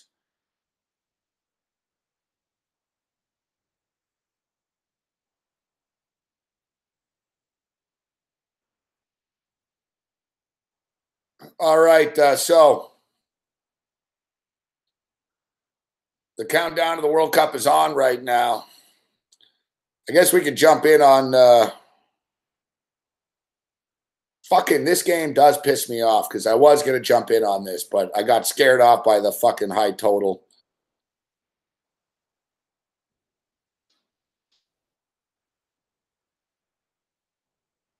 Fuck me. The WNBA has been an under machine as of late. It's 48-34 right now for the LA Sparks over the Atlanta Dream. Two very defensive teams.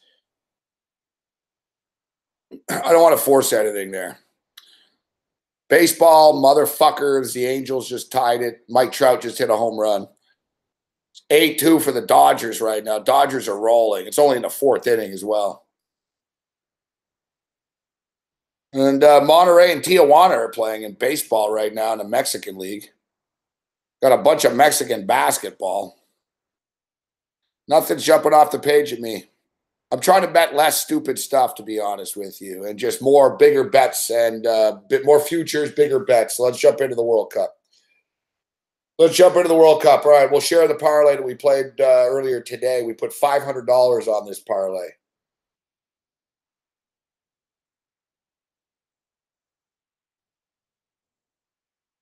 We put $500 on this parlay earlier in the day today.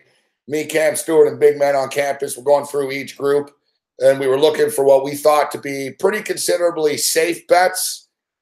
And we went for the ultra safe bets, and then we went for a couple where, you know, with the to win the groups, and we're going to play a couple others as well. But let's start off with one that we put in today. Uruguay to qualify. So basically, we're going Johnny safe here, all right? We're Sammy safe on this one. Like, you could argue what's the safest, like, basically we're looking for, like, what are the safest things in each group? And there's a couple of options in each group, and you can only bet one, you can only parlay one option per group, right? So you got to pick your spots, but we can play a couple of parlays. So we look at the first group here, Group A, Russia, Saudi Arabia, Egypt, and Uruguay. Money's coming in on Uruguay right now to win the group. They were minus 138. Finally, we've seen some movement here. And quite frankly, I just don't see how they don't win the group.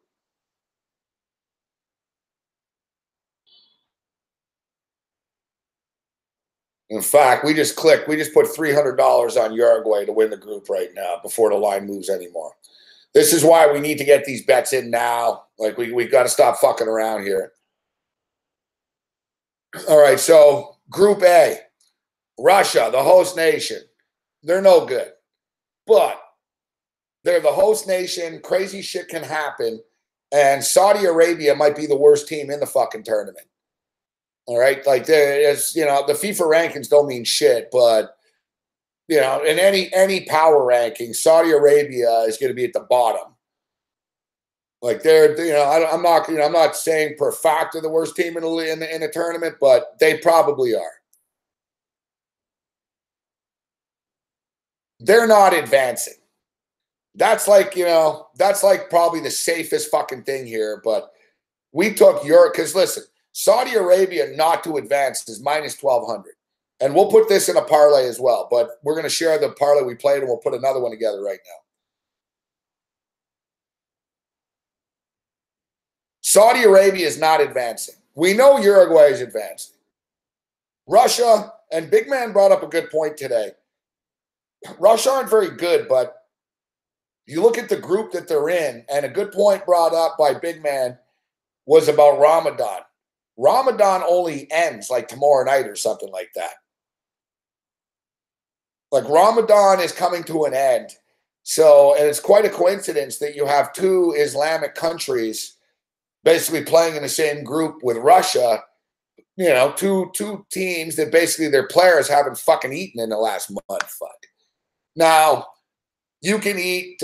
We dug into this a little deeper. And by chance, I was talking about Ramadan with a taxi driver last week. And I guess it's 4 a.m. until 9 that they can't eat. So they are eating, but 4 a.m. till 9, you know, not exactly ideal for athletes.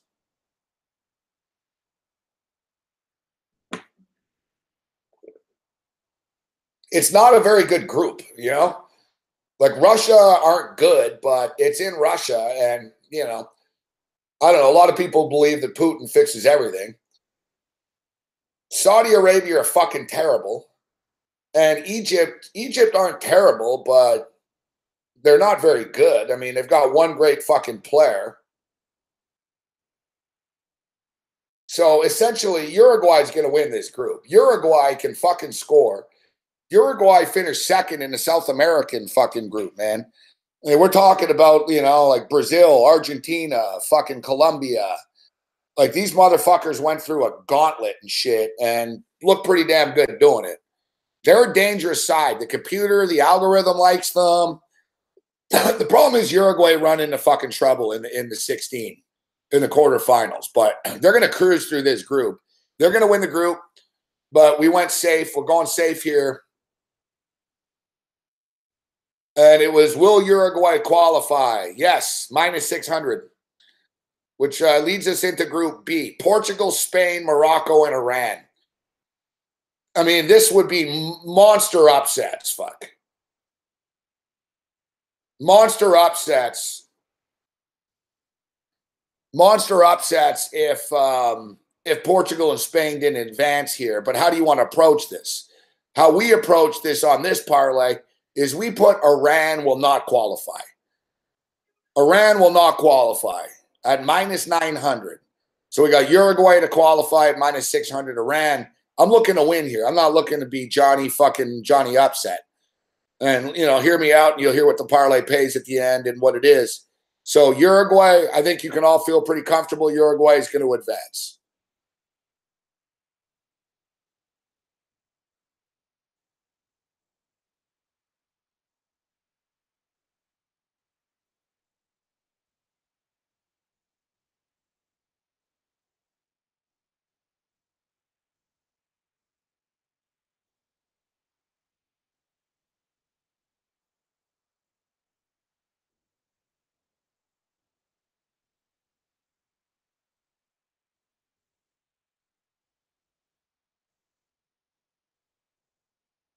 Why would you think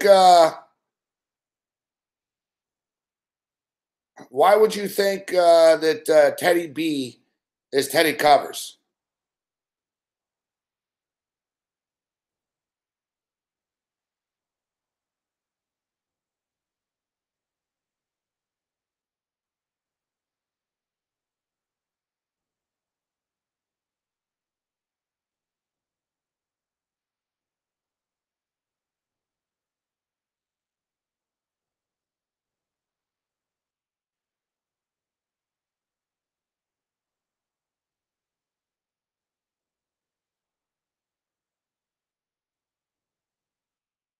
Oh, here's our boy Spenny Mac. Actually, I see he's got a golf parlay for us we'll get to.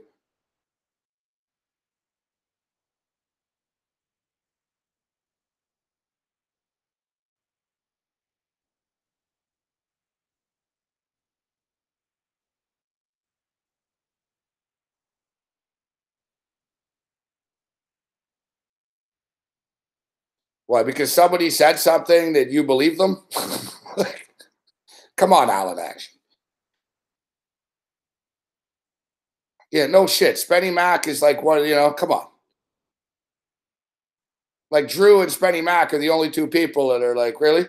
Like you guys don't figure out the Prestige Plays is the same dude that we just booted out before? I guess I have experience doing this and other, Spenny Mac's like, yeah, he's a troll. Like, you think Teddy Covers is like watching this show right now? Anyways, we're talking about soccer. You guys can fucking talk about what you want. All right, Mariners 3-1 lead. Okay, so we're going nice and safe here.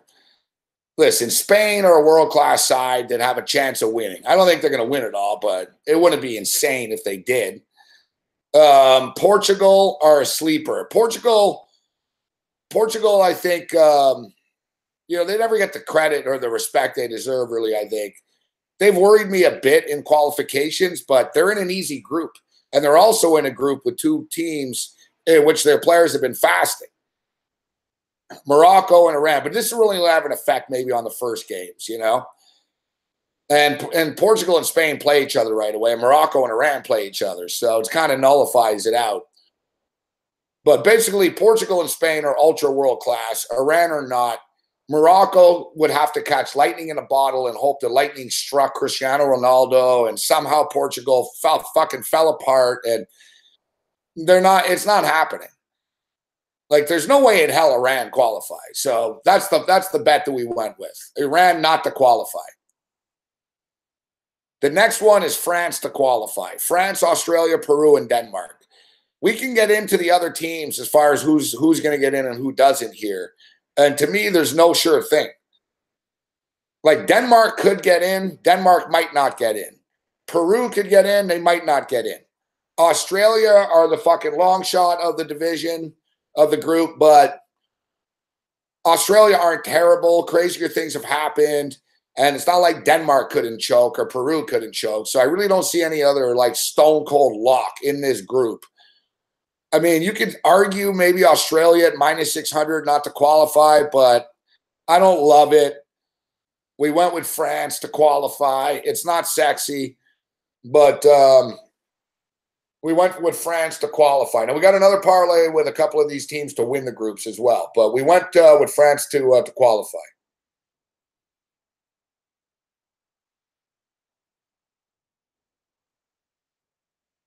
The next one is Argentina to qualify. Argentina, Iceland, Croatia, and Nigeria. Now, this is another group that, to me, after Argentina, I really have no fucking clue, man.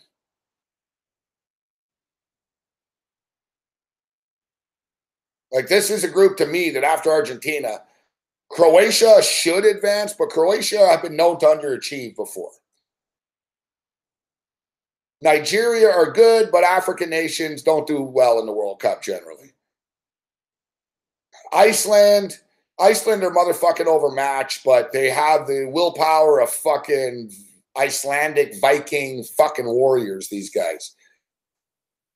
Like I said today, these guys eat like fucking raw fucking fish fucking heads and shit before games. Like they're on another level. I'm telling you.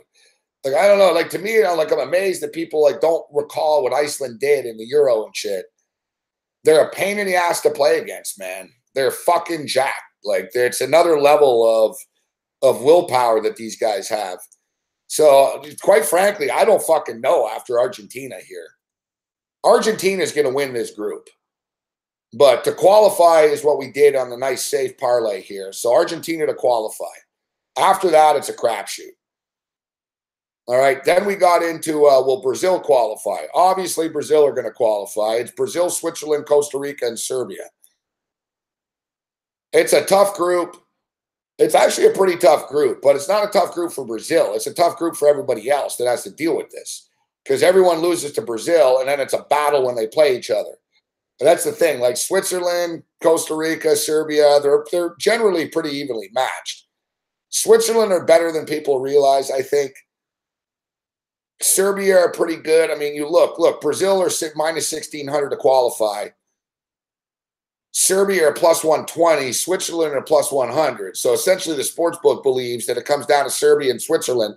But Costa Rica are plus 350. So we went nice and safe on the parlay, and it's Brazil to qualify, which leads us into Group F, Germany. Germany to qualify. As I stated, we're keeping this nice and safe. Germany, Mexico, Sweden, South Korea. It's a real battle. It's a battle without a doubt between Mexico and Sweden here to see who's going to come out of this group besides Germany. Germany, I believe, is going to win the tournament. Germany losing and not advancing would be one of the biggest upsets in sports history. Germany will advance. They're part of the parlay. And Group G is the last leg of the parlay. We didn't include Group H in the parlay because it's a tricky group. Group G, Belgium, Panama, Tunisia, and England. We went with Belgium to qualify. So all Belgium has to do. So all this parlay is qualifications. They don't even need to win a fucking group, first or second. Uruguay to come first or second. Iran not to qualify. France, so Iran not to come first or second. France to come first or second. Argentina to come first or second. Brazil to come first or second. Germany to come first or second. Belgium to come first or second. $516 pays $1,000. It's essentially plus 100.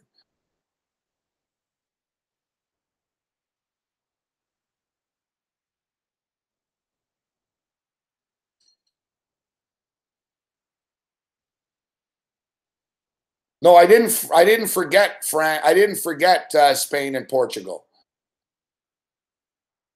I didn't forget them. We'll put them in other parlays, but as I stated, you can only play one team per group in a parlay. You can't take multiple teams in the same group. So Iran are in the same group of Portugal and Spain. Iran have no hope in motherfucking hell of advancing. Like they might get lucky and win one game somehow, but they wouldn't be able to beat Spain and Portugal and Morocco. So that's the parlay. And we've got other parlays we're going to share here, but that's the parlay. Uruguay to qualify, Iran not to qualify, France to qualify, Argentina to qualify, Brazil to qualify, Germany to qualify, Brazil to qualify. It's essentially like minus 101. $516 pays $1,089.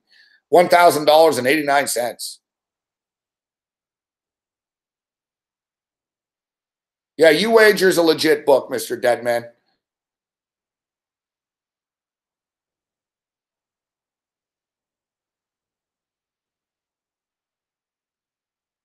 So I'll repeat it once again here. I'll type it in the chat for you guys. Normally I get aggravated, but not tonight. I know there's a lot of countries in it. But you see what I'm saying? It's safe. Like we're not like, oh shit, this might be a stress job. I know it's not going to be easy. Something will stress us out along the way. But, we're going with some powers here. Fuck. I mean, look, Uruguay is in a group with Uruguay is in a group here with Egypt, Saudi Arabia, and Russia. There's no way in hell they don't come in the top two. Iran is not going to qualify ahead of Portugal, Spain, or Morocco. It's not happening. France might underachieve a bit, and maybe their game are a sweat job or something, but there's no way in hell they're not going to get out of the fucking group. France could win the entire tournament. Argentina are fucking dangerous. And they're with Iceland, Croatia, and Nigeria. Argentina will do enough to get out of the group, obviously. Brazil's going to get out of the group. Germany's going to get out of the group. And Belgium's going to get out of the group.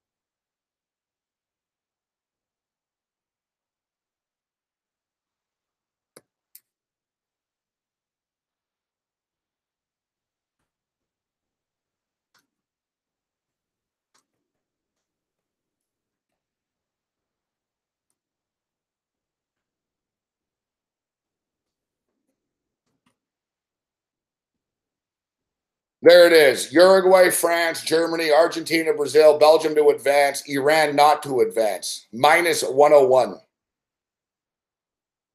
Do I have Mexico getting out of Group F? I think they are, to be honest.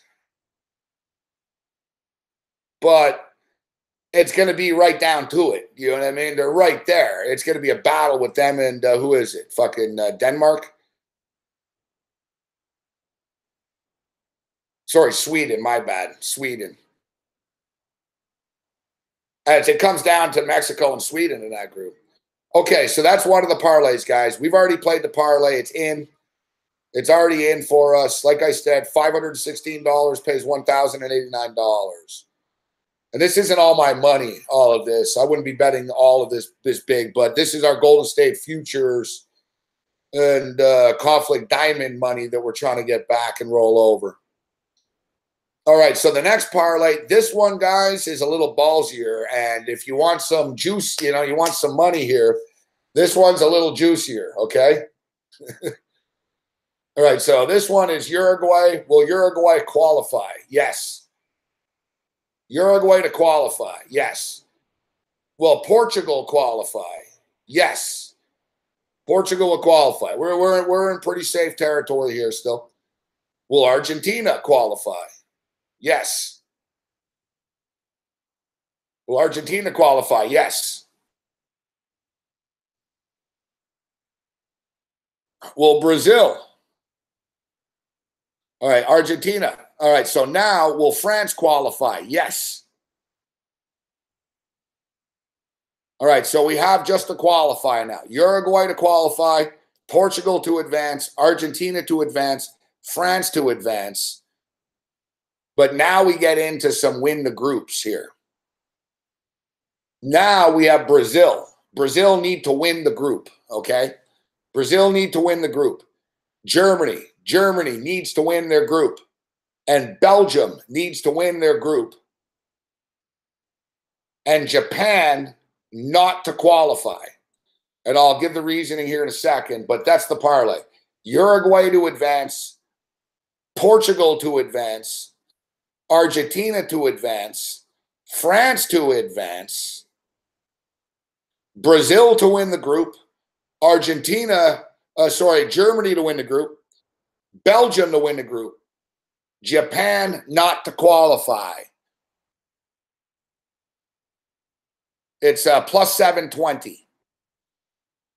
$200 pays $1,466.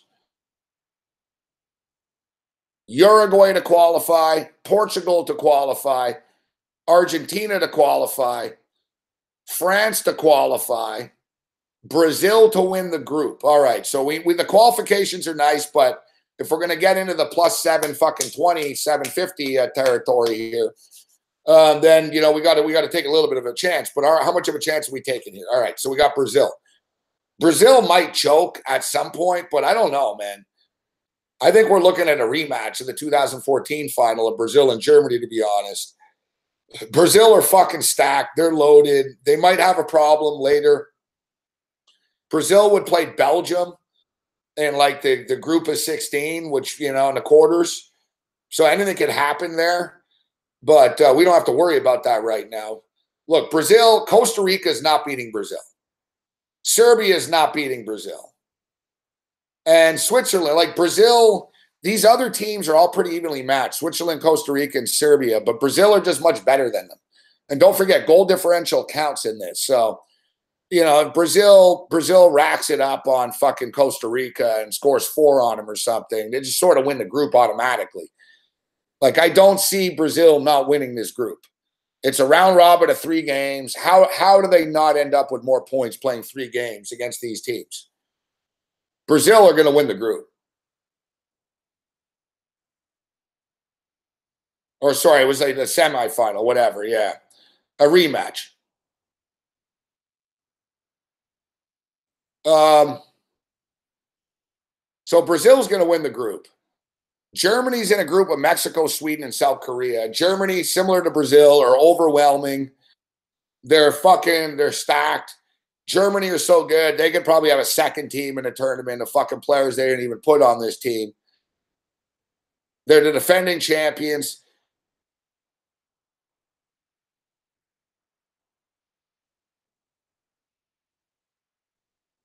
I believe. I don't recall. I don't think anyone's ever won back-to-back, though. I think that they got that working against them. So they're playing Mexico, Sweden, and South Korea.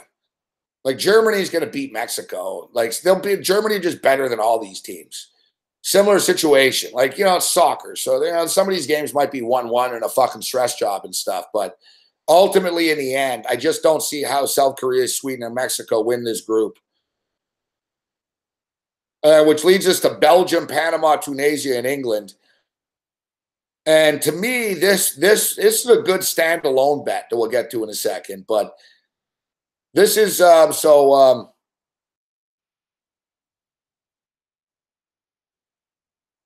this is Belgium to win the group as well.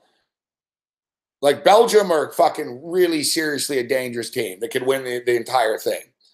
Like, Belgium are in the mix to win it all. Panama are right there with Saudi Arabia as like maybe the worst team in the tournament. Tunisia are going to be fucking outgunned and overwhelmed. They're not terrible, but they just don't have this type of talent. So England, we know, can underachieve. And we go back to the goal differential thing once again. Belgium are one of the highest scoring teams in the world. And they're not shy about racking up the score on you. And especially they know that, all right, fuck, you know what I mean? With the goal differential and stuff, they're not going to be taking it easy on anybody. Like, if they can run the score up on Panama, which they can, they will. And I think Belgium can run up the score a lot more easier than England can. We all know England are going to have their hands full, even though I think they're going to get through this. But at some point, they'll have their hands full. There's always drama with the Brits. Belgium are going to fucking slice and dice their way through this group. And the only tough game the only game that Belgium even have a considerable chance to lose is against England. And quite frankly, Belgium at minus 120, and you got England at plus 120. I don't think England are to me, Belgium are much better than England. Like, I think Belgium at minus 120 is a great bet to win this group.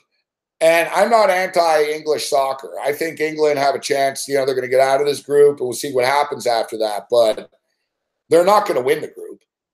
Like I said, let's say England goes 2-0 against Panama and Tunisia. And let's say Belgium goes 2-0 against Panama and Tunisia. Like, who do you think is going to score more goals in this process? Like, doing that. And then they would have the leg up going into the last, when they play each other. And quite frankly, I don't know if England could beat Belgium.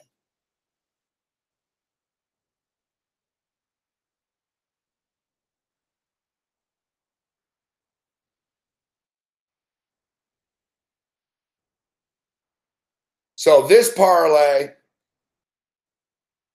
is Uruguay to advance, Portugal to advance, Argentina to advance, France to advance, Brazil to win the group, Germany to win the group, Belgium to win the group, and Japan not to advance. Now, Group H is one of the tougher ones to handicap. You've got Poland, Senegal, Colombia, and Japan. Now, basically, Japan are minus 275 not to advance. And listen, Poland are pretty good. We know Poland are good. Colombia are motherfucking dangerous. We talked about the computer algorithms and the projections the other night, and Colombia get through this all the time. Like Colombia gets through this group like 93% of the time type of thing. Colombia have fucking dudes, man, that like play on big time teams and shit.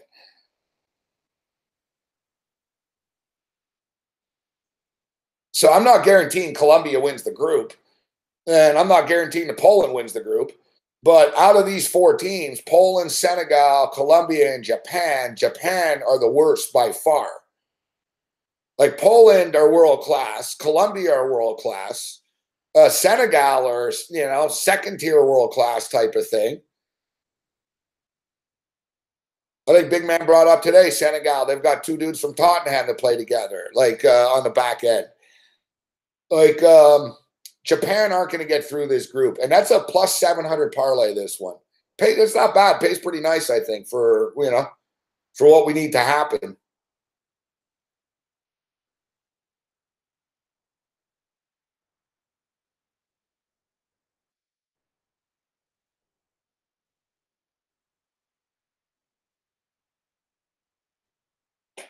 All right, so now.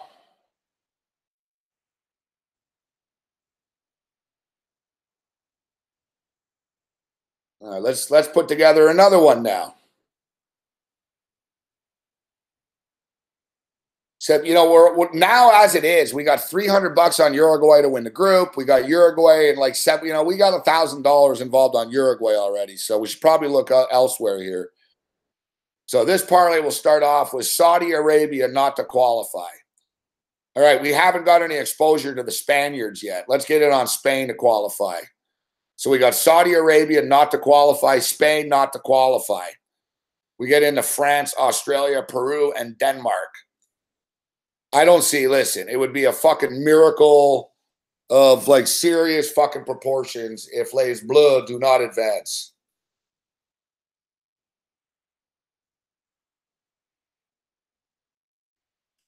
There'll be fucking riots in the streets, fuck. Like, there really will be. Like, if France fucking got eliminated and did not advance, they'd get attacked on the way back. Oh, it's Belgium. All right, big man.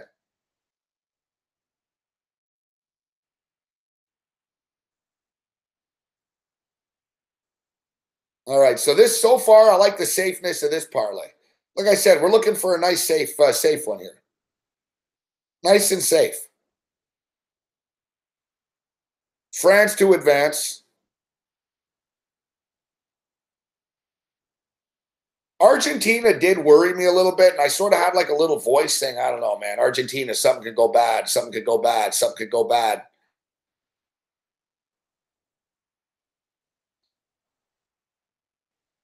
Like, there's no way in hell Brazil's not advancing. There's no way in hell Germany's not advancing. And there's no way in hell Belgium's not advancing. So now we're at 198. We got to get Colombia in here to advance. Plus 105.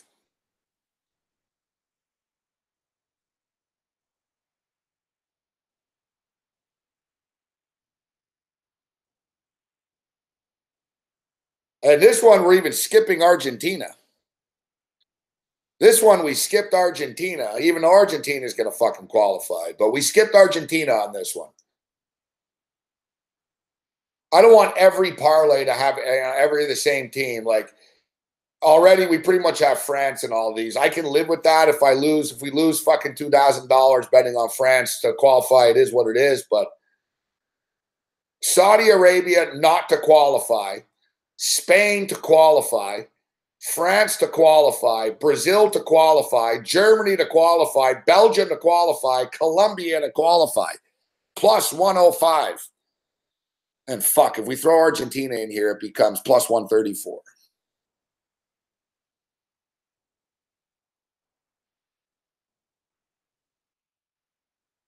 That's the safe one, guys. And it's still plus money. What's going on, big man?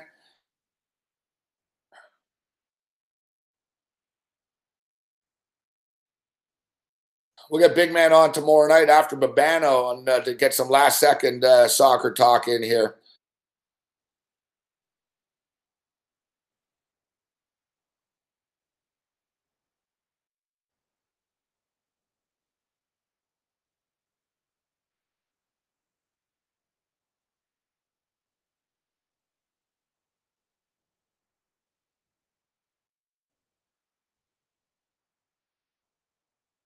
Yeah, this is another good one here. So Saudi Arabia, no. We've talked about this. Russia, Saudi Arabia, Egypt, Uruguay. Saudi Arabia are not getting through this. Spain, Portugal, Morocco, Iran. All we need is Spain to come first or second. France, Australia, Peru, Denmark. All we need is France to come first or second. Argentina, Iceland, Croatia, Nigeria.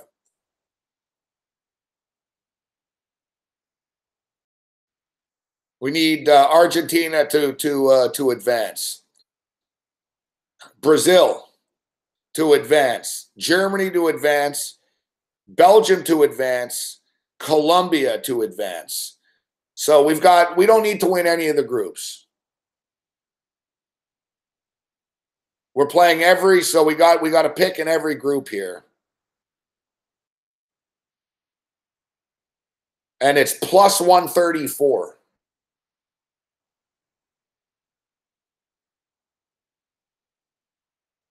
Plus 134.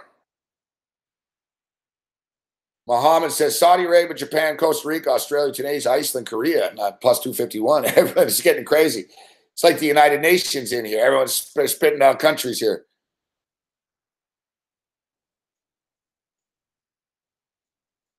Settle down, Spenny Mac.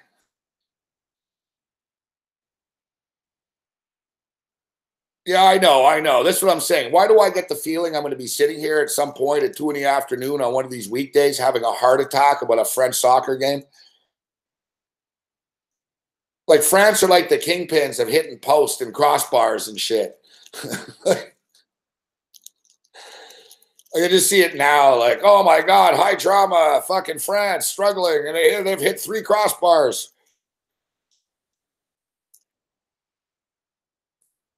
Ken Marazi loves the bet.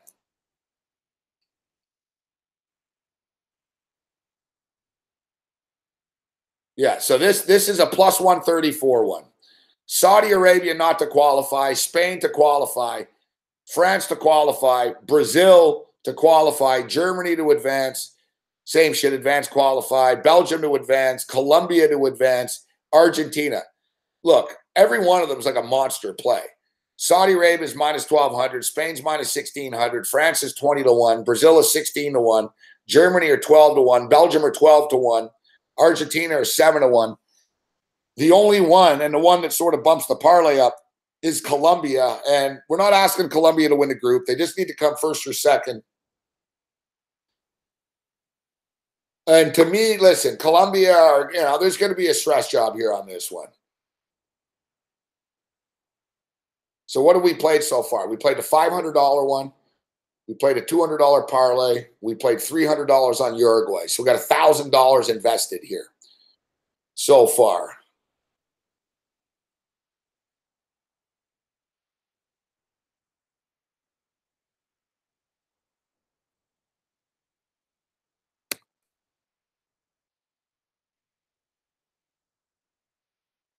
Nothing crazy here.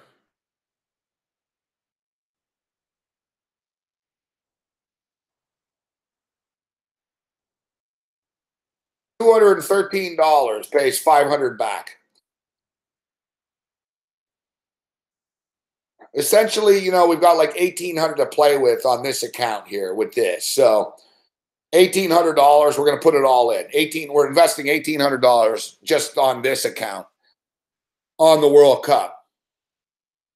And then I'll get some other plays in, some more personal plays and stuff.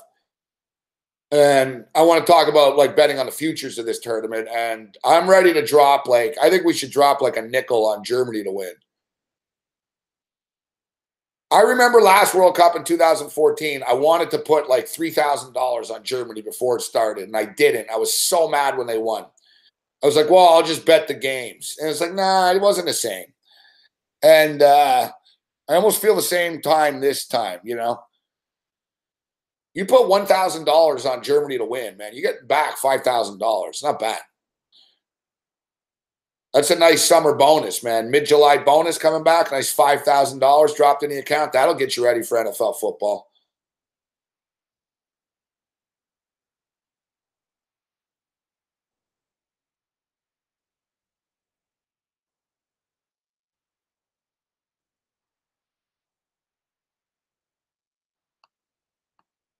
Now, we talked about this other one. So, Mexico. I don't know, man. Is Mexico really a lock to finish? Listen, Panama are in a lot of trouble. Panama are going to get killed against Belgium. They're going to get fucked up against England, and Tunisia and Panama will be a fucking battle. Tunisia will probably win. Then you got Costa Rica. Costa Rica is going to be in tough against Brazil. Switzerland and Costa Rica, I'll be betting the under. Costa Rica, Serbia, I'll be betting the under. Basically, I'll be betting the under of every game in that group except when everybody plays Brazil. Like Switzerland, Costa Rica, that's 0-0 type shit, man. like that, you score 1 goal, you're winning that game. Serbia, Costa Rica is going to be a fucking battle like motherfucks. Like, I'm going under the number, man. Serbia, like all that combination. Serbia, Costa Rica, Switzerland, Serbia. Give me the unders, except when they play Brazil.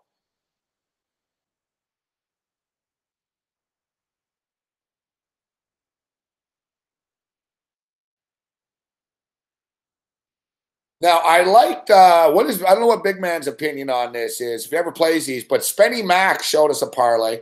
I don't see that, though. Where do you see that? Where did you play that? Where is it under? Where did you find, will there be a header in the first fucking minute?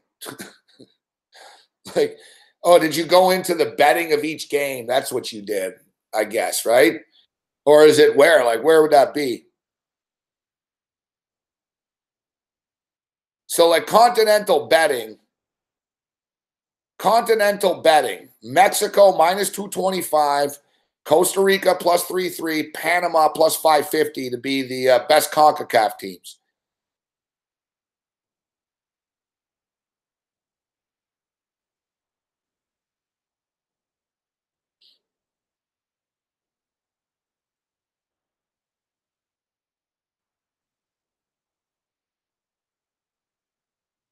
I like your parlay there. Yeah, you have to go in each game. All right, so that's what I thought.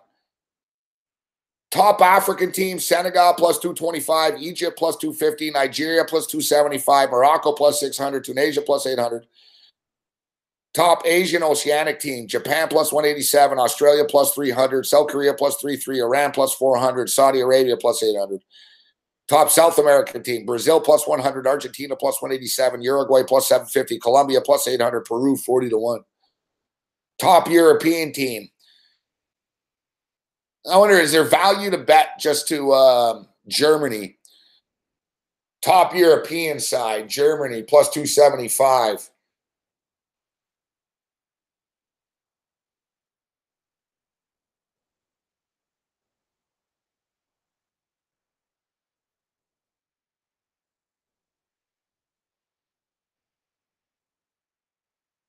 No, I know, Sam. Sam Wheel, what's up? I know it's not quite the same. It's not the same as when you're betting on will there be a header, but as you know, these sort of safer projections to advance. But it's not will there be a fucking a header or it'll be will there be a throw-in in the first minute.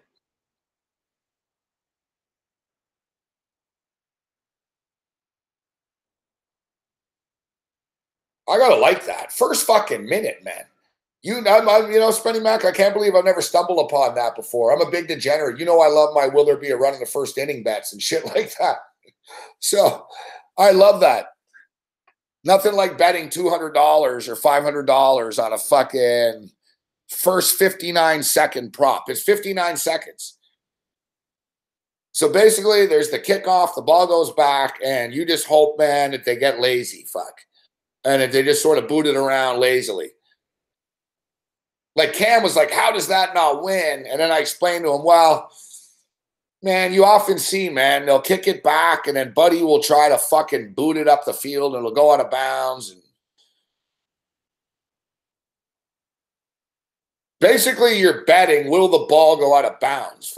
Not just will there be a throw-in. It's like, is the ball going to go out of bounds in the first 59 seconds here? That's what you're betting on that.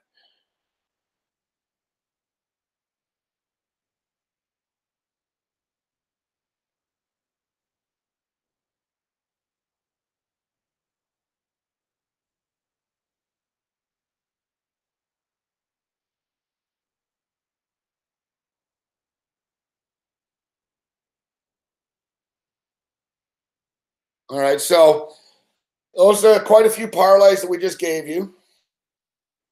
Now we get into the outrights. Let's look at the group betting outright here. Now, we put those other ones in parlays. But honestly, to me, and I know Big Man agreed earlier in the day, we were talking about this.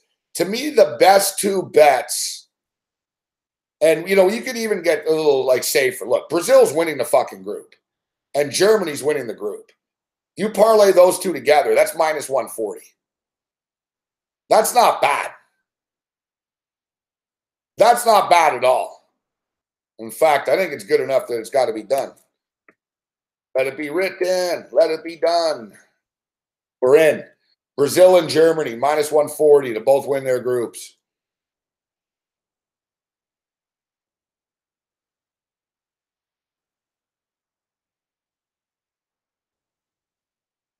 I mean, come on. That's Brazil and Germany to win a group. Parlay together. It's only minus 140. But listen, so let's look at this solitary bets. Uruguay were minus 138. I think we've affected the number. I'm not talking about me personally, but I think all of us here have affected this because this is the one that we've all sort of isolated and talking about a lot. And I'm sure even through the night, some of you would click this. I mean, hands up. How many of you have actually bet Uruguay to win the group during this show tonight? I did. We've been talking about Uruguay to win the group for 4 or 5 days now. And it was sitting at minus 138. It was never moving, never moving, never moving. Boom. It's minus 150 right now.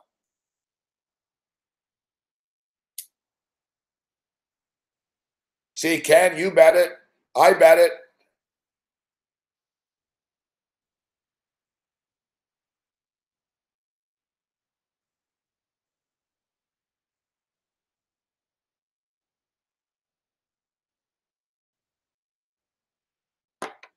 So Uruguay at minus 150. Not everything has to be a parlay. I can just parlay Brazil and Germany together, but Uruguay at minus 150. We talked about it. Uruguay finished second in the South America qualifications, man, playing against a murderer's row of top explosive fucking teams, South American teams. Egypt are no match. Saudi Arabia are no match. Russia are no match. Uruguay win the group. I like that bet a lot. Minus 150.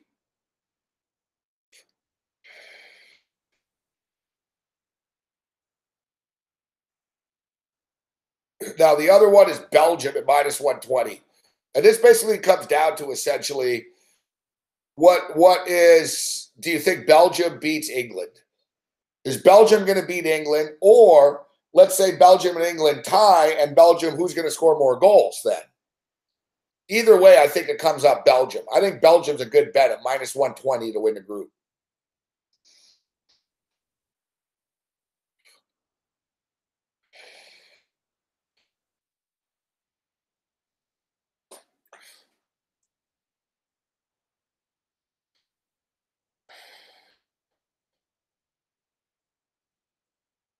Everybody's starting to fucking bet Uruguay right now. That's what I'm saying. I bet you by the morning, guys, Uruguay is going to be like minus 163.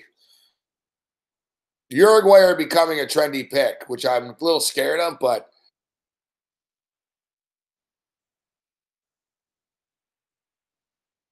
now I'm looking at Bet365 right now, and This is a place where Bet365, there's a shitload of Canadians that bet at 365. Like I see the numbers when we move shit as a group all the time together at Bet365. And another thing is too, Bet365 could be putting up different odds in different geographical locations too, right? Like sportsbooks do that.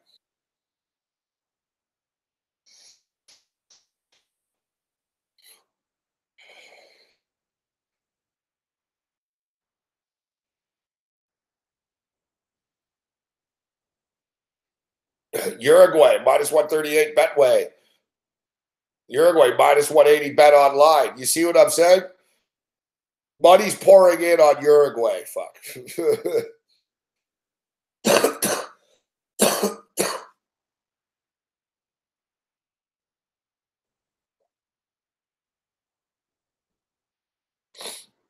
Yeah, they do that shit, Paul V. They'll profile you and stuff. Like if they know that you always play overs, they'll fucking juice the number up a half point on you and shit. They do it to me in game all the time. They always bait me because I used to fall for it. I used to fall for it all the time, and I noticed they stopped doing it to me. Like I used to be stupid and like I'd try to bet an end game, and it's more so for like international shit late at night because NBA there's a lot of people betting on and stuff, but late at night I noticed I'd always fall for it. Like I'd try to bet like, oh, I'm gonna grab over 182 in this Filipino game, and as soon as I would do it, they would say, no, it's 184.5 now. And I used to, I'm going to take it anyways. And so many times I would lose. So I stopped biting. I stopped taking their bait all the time. And I noticed they fuck with me less. Basically, listen, everything, we're all just data, right? So basically, we're all profiled by these bigger sports books. Like Bet365, 1,000 million% profiles people. Like Cam's roommate gets fucking shaded for fucking Toronto bets all the time, fuck. Because they know. So basically, he'll log into his account and the Blue Jays will be fucking minus 115 or something. And Cam will log into his account, the same book, and it'll be minus 122 or whatever. Like they just sort of screw around a bit to fucking see if you'll bite on it, you know?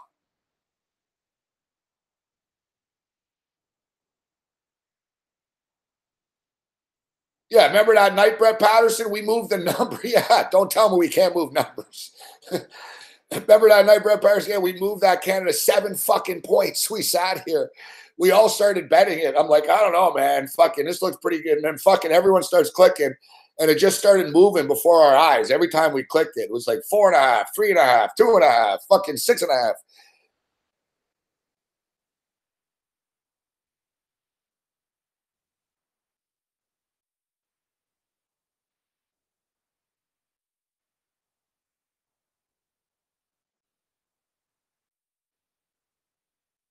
The only time I moved a number once in Vegas for an NFL playoff game.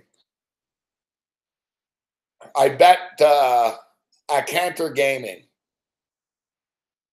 I bet like fucking $7,000 on the game. I put like 4,000 on the side and 3,000 on the total or something. And they moved the number, fuck. And they rang the bell and fucking they changed it like across the state and shit.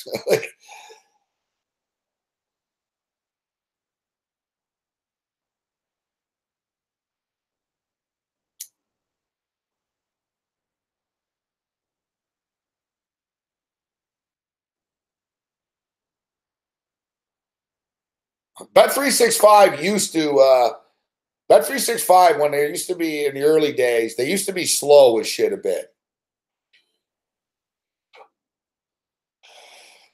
Like Bet365, they didn't see the kickoffs to NFL games. So once in a while, you'd be able to beat them with like an NFL kickoff return. So you know what I mean. So you're watching a game, boom, there's a kickoff return for a touchdown, and they'd be a little slow. Like they're much quicker now. Like now they're ahead of us. Fuck. Like Bet365 is always ahead of my TV.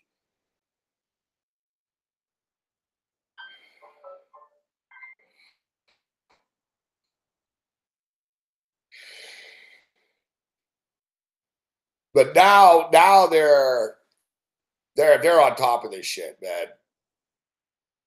They're motherfucking fast.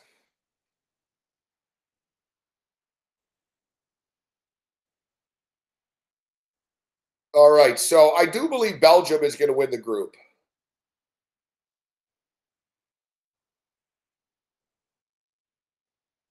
Belgium to win the group is at -120. We're going to do it. The question is, do we fucking... We've already got so much on France, so... But I don't know. I'll hold off. I mean, we just clicked quite a bit. We just played like $1,200 in fucking World Cup parlays today, so...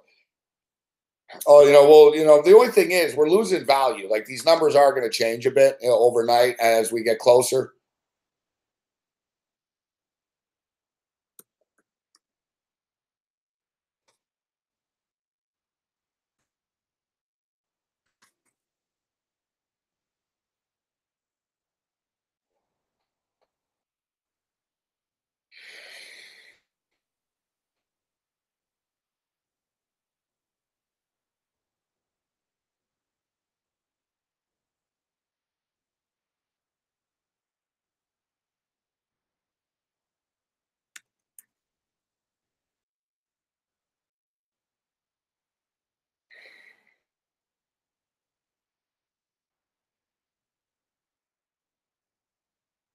All right, I'm taking a look right now. I'm trying to find, let's see, sports.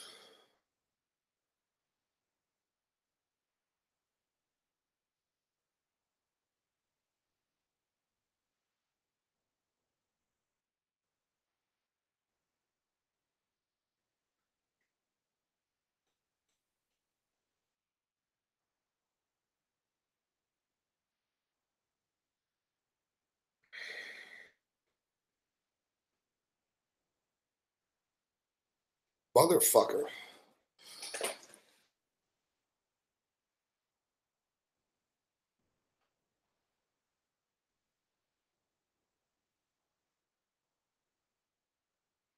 I'm looking at 538 right now here.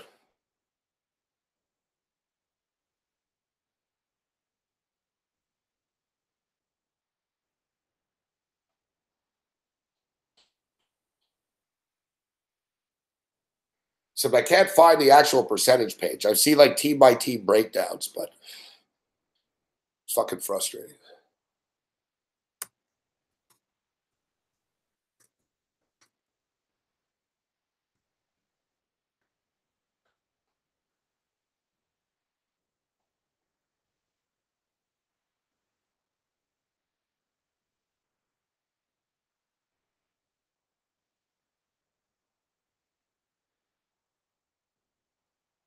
Fuck, the internet's frustrating.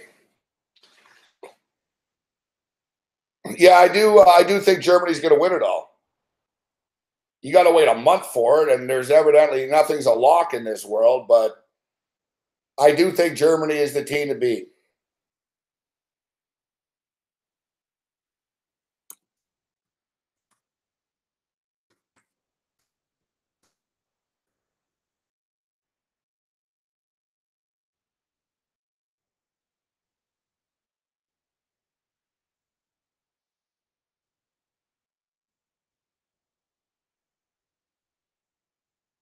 What the fuck is this?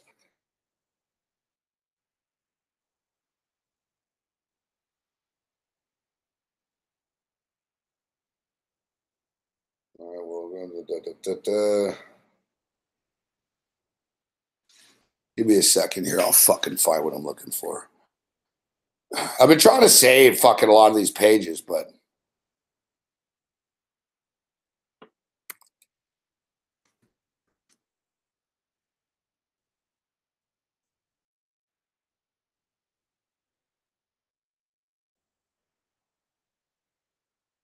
all right, here we go. This is what I'm talking about. MIT. Researchers of MIT have predicted the outcome after simulating the entire tournament 100,000 times.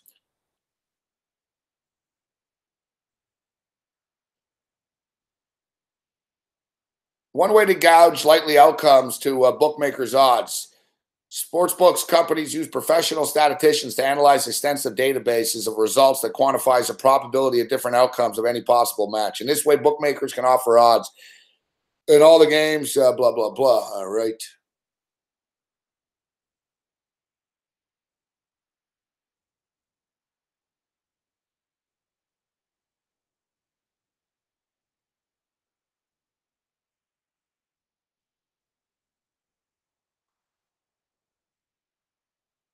All right, so this is actually from MIT, but it's actually the University of Dortmund. It's like an MIT, it's an MIT fucking story type shit.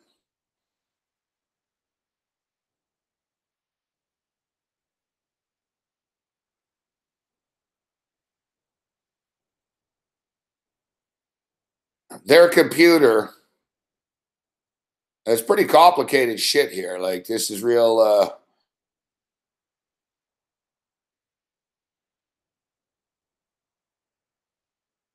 all right. Important factors of the computer consider how many number of Champions League players are on a team.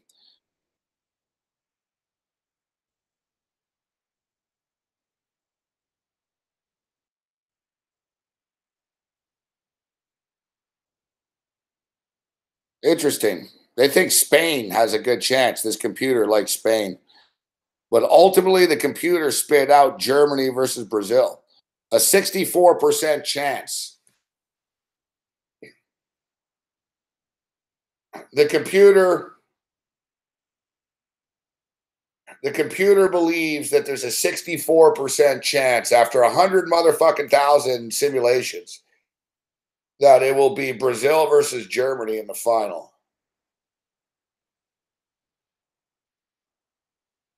So their computer, as far as advancing is concerned, have Uruguay and Portugal, France, Croatia, Brazil, Sweden, Belgium, Poland, Spain, Russia. So their computer has Russia getting through. Argentina, Denmark, Germany, Switzerland, Colombia, and England. So you see, when you compare our parlays, we're really like taking computer generated parlays here. Like, these parlays that we have, they're paying pretty well considering the mathematical probabilities of them not winning.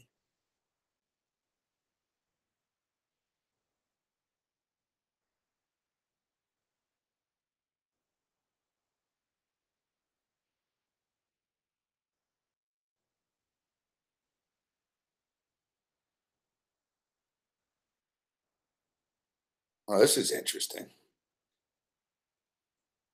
What country will win the World Cup?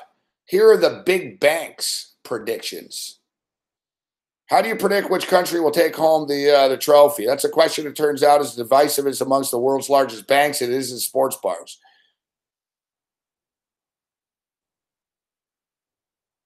It now has become somewhat of a quadrennial exercise. Strategists and analysts from some of the world's biggest banks have put their quantitative skills.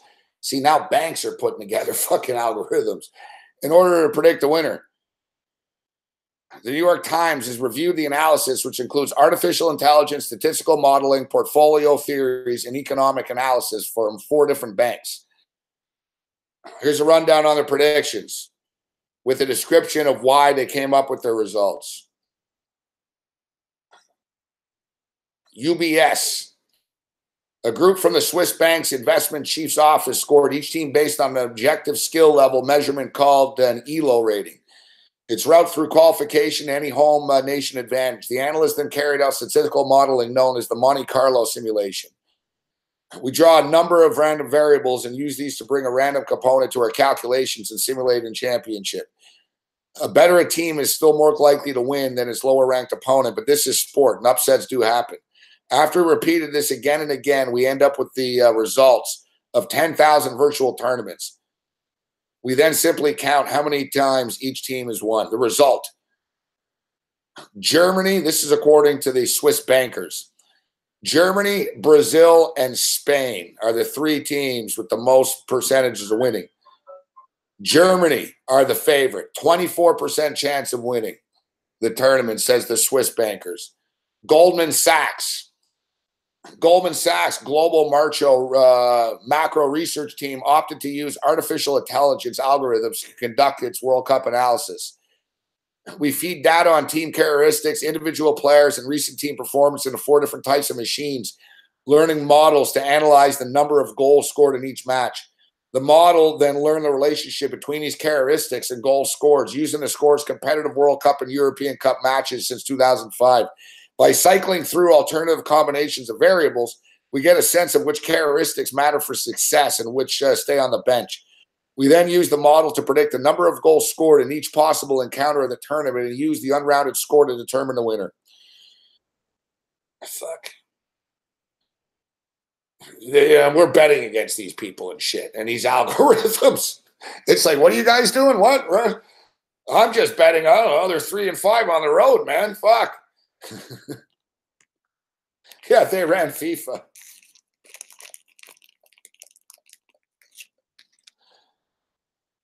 They ran FIFA a bunch of times.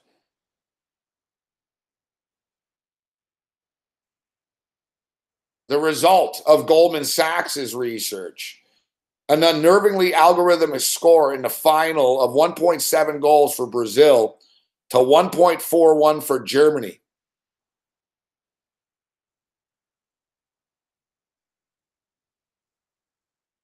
Note, Goldman Sachs has predicted a Brazilian victory in the last 3 World Cups and have been wrong every time.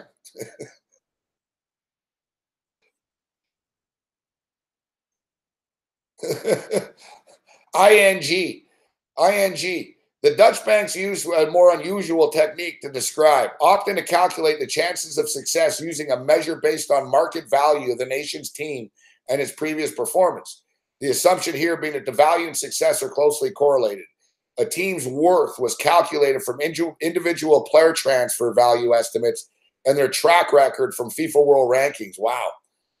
So ING is basically saying, all right, who's fucking the most expensive team with the most expensive players?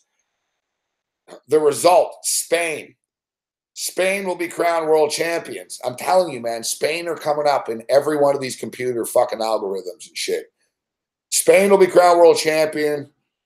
A close second, France, according to ING.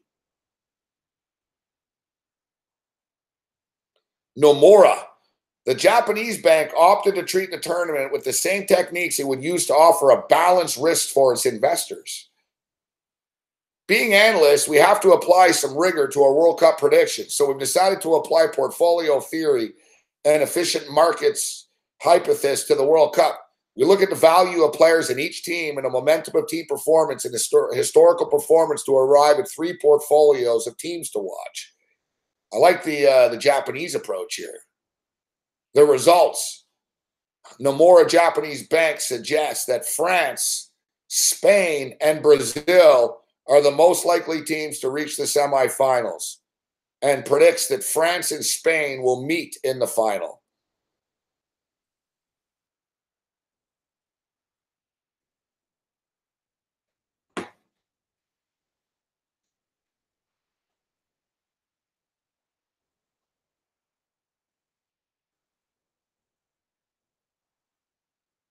Yeah, ING are Dutch. Nomura are Japanese. Goldman Sachs are American. UBS are Swiss. So they went to the powerhouse brokerages around the world here. Looking at how everyone did this, you know, the Swiss bank was pretty good, I thought. Listen, Goldman Sachs has Brazil and Germany in the final, so it's hard to call them out. They've got Brazil winning it.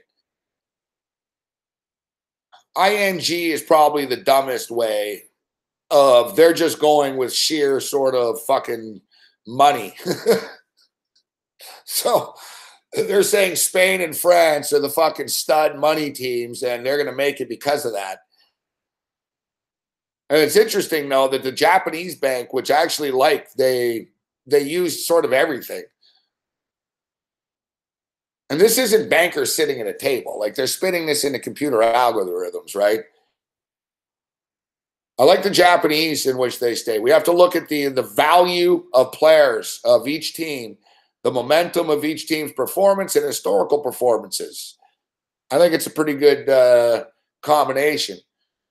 The Japanese bank says that France, Spain, and Brazil are the most likely teams to reach the semifinals, and they predict France and Spain in the final.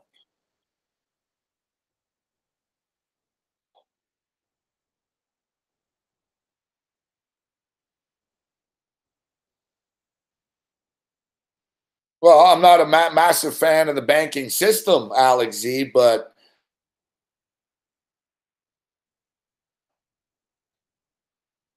I do respect their computers. Now we're just trying to give a various different opinions and different perspectives on the World Cup right now.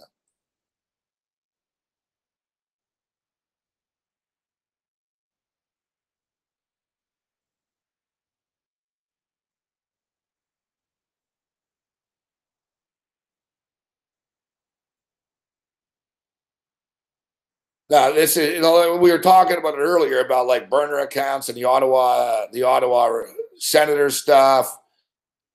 This is fascinating now, man. Like in the era that we're in right now, it's like there's a million of these things.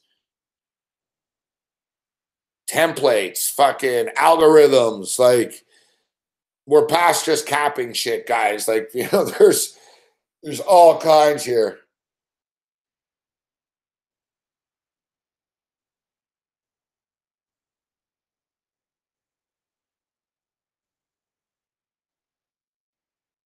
All right. South Africa.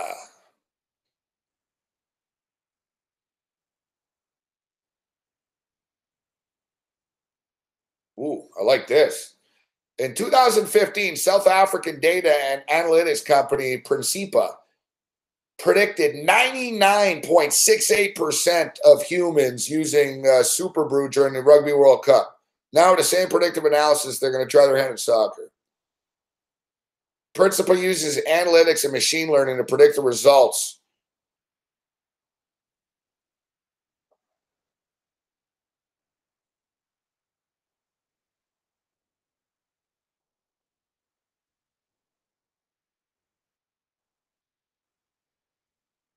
So these guys, I don't know, South Africa, they've never done it for soccer before.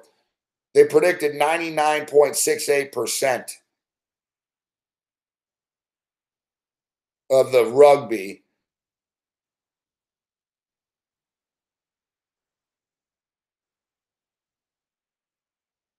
It was deadly accurate for the Oscars as well.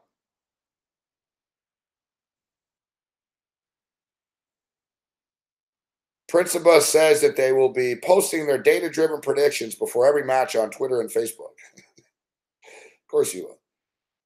All right, let's see. Take me to your website here. What do you got going on?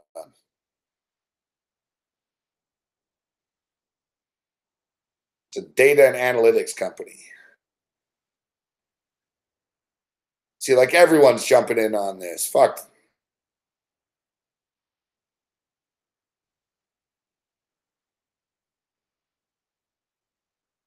What's this? Bitcoin exchange guide. Market apps launch ahead of FIFA.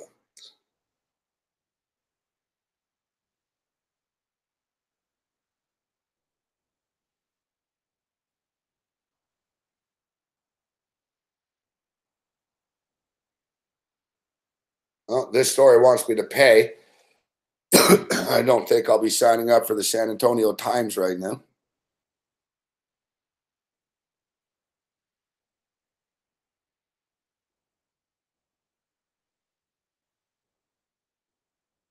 Swiss bank uses foolproof stock picking system.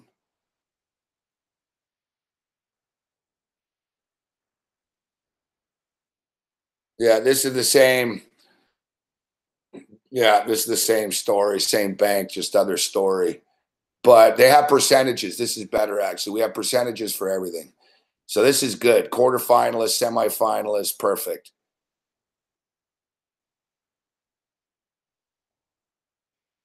Germany have a 68% chance to win their group. Brazil have a 66% chance to win their group. That's what we parlayed, right? I like it. Spain have a 60% chance to win their group. England, 53%. Wow, more than Belgium, 38%, supposedly. I don't buy that. Well, Uruguay, 42% chance of winning that group. So yeah, let's look at the bottom here, like according to the computers.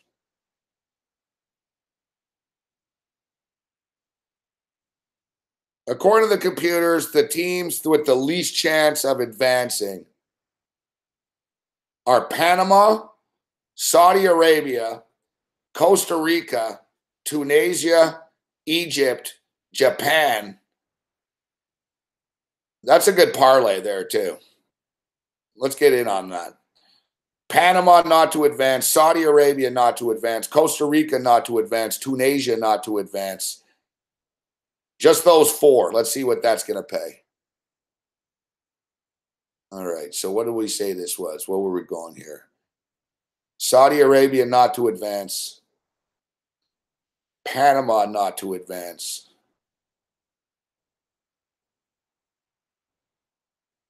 Tunisia.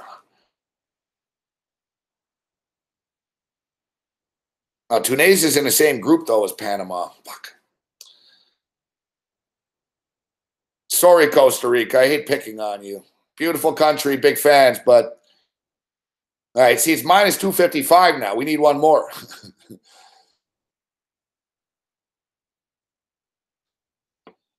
Panama. Panama's got a 6% chance to get out of the first round here, the first group. Saudi Arabia have a 14% chance. Costa Rica have a 14% chance. Tunisia have a 15.9% chance. Egypt, 17.3%. No, Egypt I don't want to fuck with.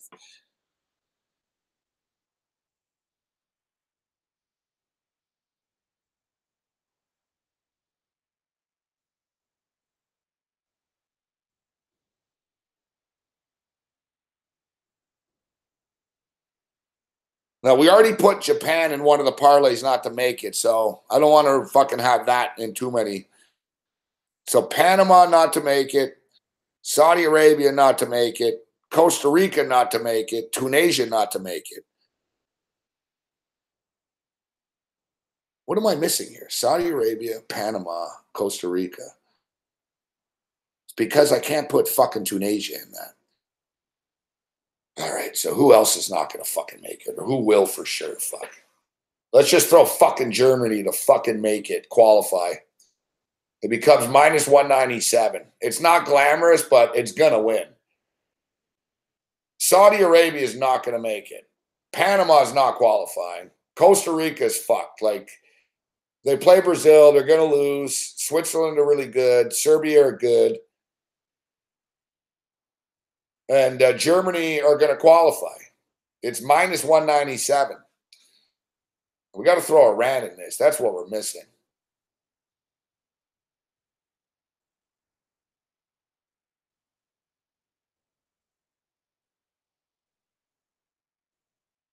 Saudi Arabia not to qualify. Panama not to qualify. Costa Rica not to qualify. Iran not to qualify.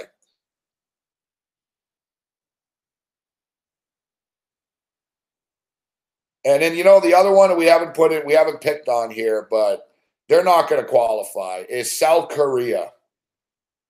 South Korea. We haven't talked about South Korea. We don't have this in any of the parlays, so I like this one. Saudi Arabia is not qualifying. We've talked about it. Like, yeah, they're not better than Egypt. They're not better than Russia. Like, they're in trouble, Saudi Arabia. Saudi Arabia is not qualifying. Panama is not qualifying. Costa Rica is not going to qualify. Iran's not going to qualify. And South Korea won't qualify. Minus 125.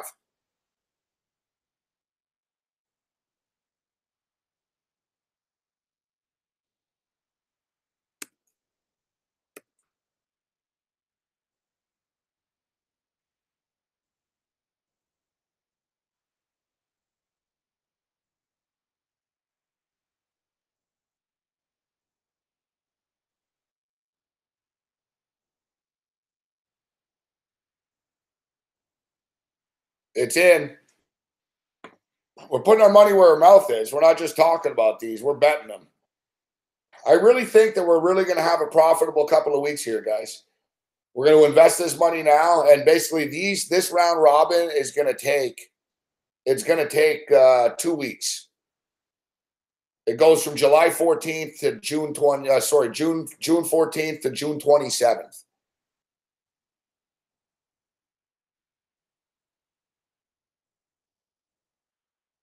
So it's like, this Thursday, and then not next Wednesday, but the following Wednesday, that shit'll wrap up.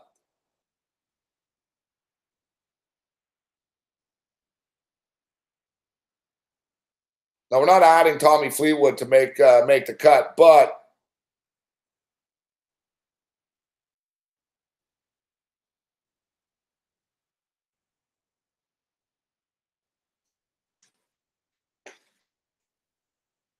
Mohammed Jamba is saying, yeah, I'm not fucking with Iceland, bro. Mohammed, in your parlay, you've got a couple too many teams for my liking that I think that could qualify.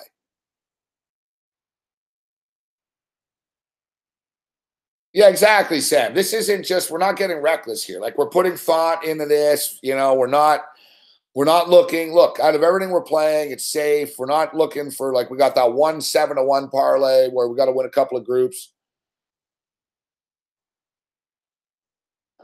But I'll tell you, Mohammed, look, Saudi Arabia is not going to qualify. I don't think Tunisia is going to qualify. South Korea is not going to qualify. I don't think Costa Rica is going to qualify. But I'm not so sure about picking on Iceland and Australia.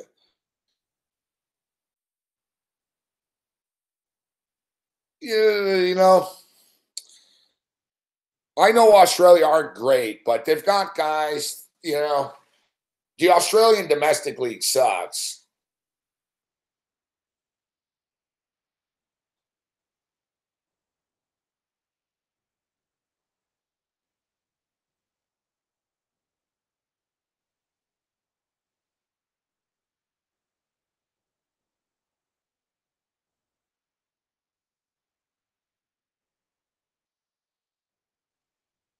Yeah, but it comes down to groups. Japan's in a tougher situation, or Korea's in a tougher situation. That's why.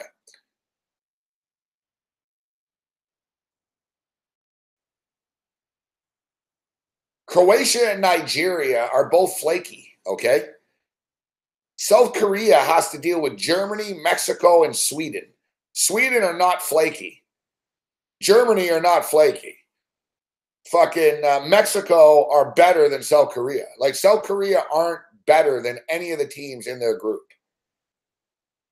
I'm not so sure that Nigeria, I know Nigeria is better than Iceland, but I don't trust it to put money on it.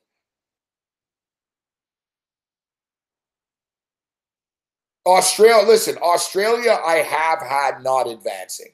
And I don't think Australia isn't going to qualify. And to be honest, I already played in one parlay. I've sort of backed off it a bit, but I don't think Australia is going to qualify either. France is going to win that group. And then you got Peru and Denmark, who are pretty even, and they're both better than Australia. So, yeah, Australia is not going to qualify. I don't have a problem with you putting them in a parlay, but I like your parlay, Mohammed. I like the parlay. But I'm comfortable with what we put together here. Saudi Arabia, no. Panama, no. Costa Rica, no. Iran, no. South Korea, no. $300 pays back $541. Look, we're playing a lot of these different parlays, and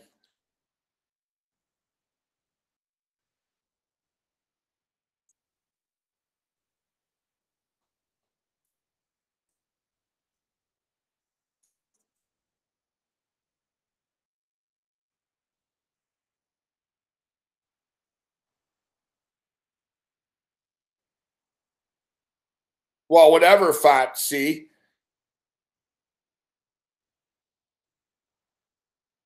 The good thing is we're going to know our scenarios.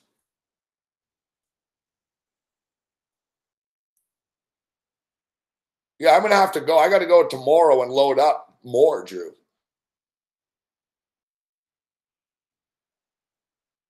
I got to go tomorrow and load up some more. And they don't fucking want to sell me more than $750 at a time ever. It's fucking annoying. I'm going to have to load up on this. Listen, the World Cup is every 4 years. This is a great investment.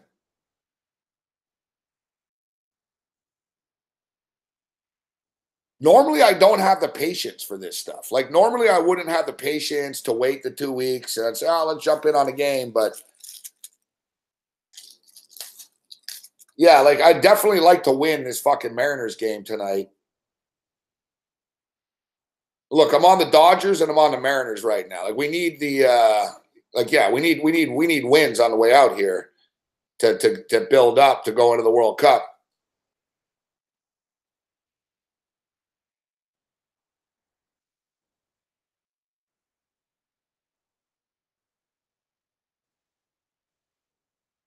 Six-three Mariners right now. We keep talking about it, man. The Mariners, nobody respects them. They never make the odds are always, you know. And all we do is just keep taking the Mariners.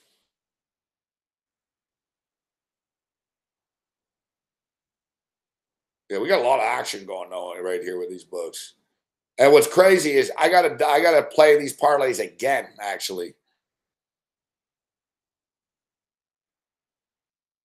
Now here's another one. All right, here's another one, guys. And this one you'll like too. This one's plus 415. Little juicier here. You want some plus money parlays? We got it all for you here.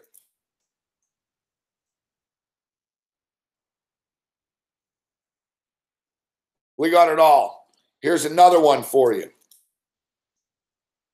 Will England qualify? Yes. Will Uruguay qualify? Yes. Will Portugal advance? Yes.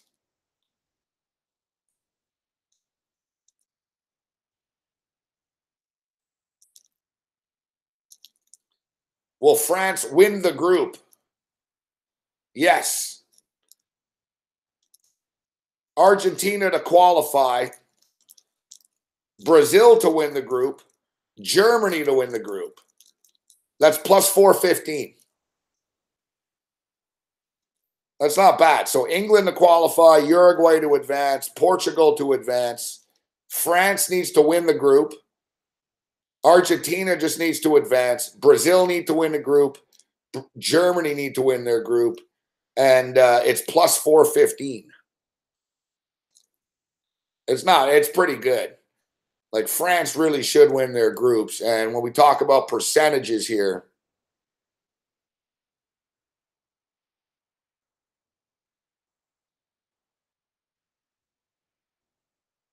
we talk about percentages to win the group. Germany have a 69% chance of winning the group. Brazil have a 66% chance of winning the group. And France have a 60% chance of winning their group. You know, that's not like, you know, we're in pretty relatively safe territory, and it's plus 415.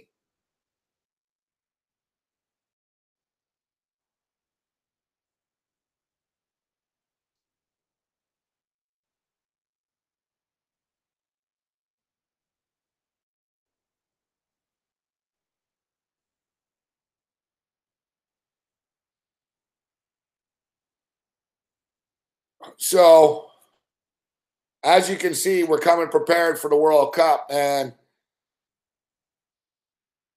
you know, tomorrow night we'll start jumping on, we'll start talking about some of the game lines and stuff like that. You know, we'll jump in on that. But Bano's going to join us tomorrow night and really bring absolutely nothing to the table as far as the World Cup is concerned. but if you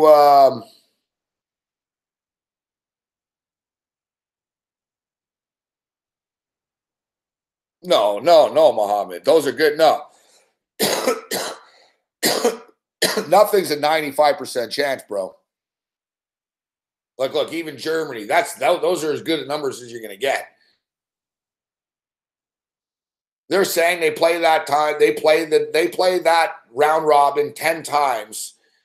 7 out of 10 times Germany's going to win that group. And in reality, they probably win the group 9 out of 10 times, or maybe 10. But even the computer algorithm knows that upsets happen.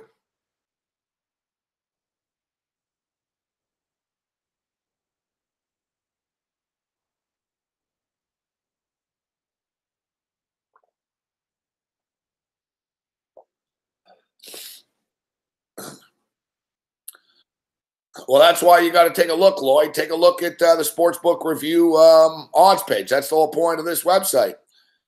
Look at the books, read the reviews, click around the books, and say, "Look, this is the one I like. This, this looks good." Thank you, Mr. Deadman.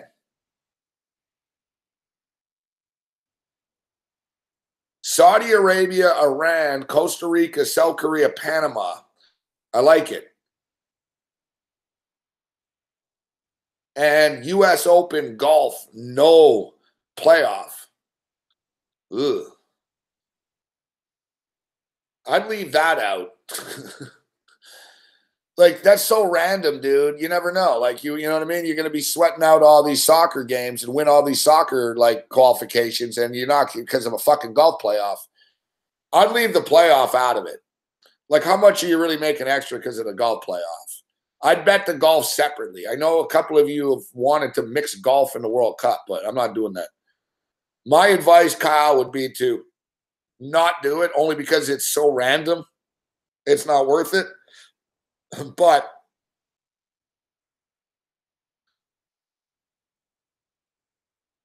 if it's already done, it's done.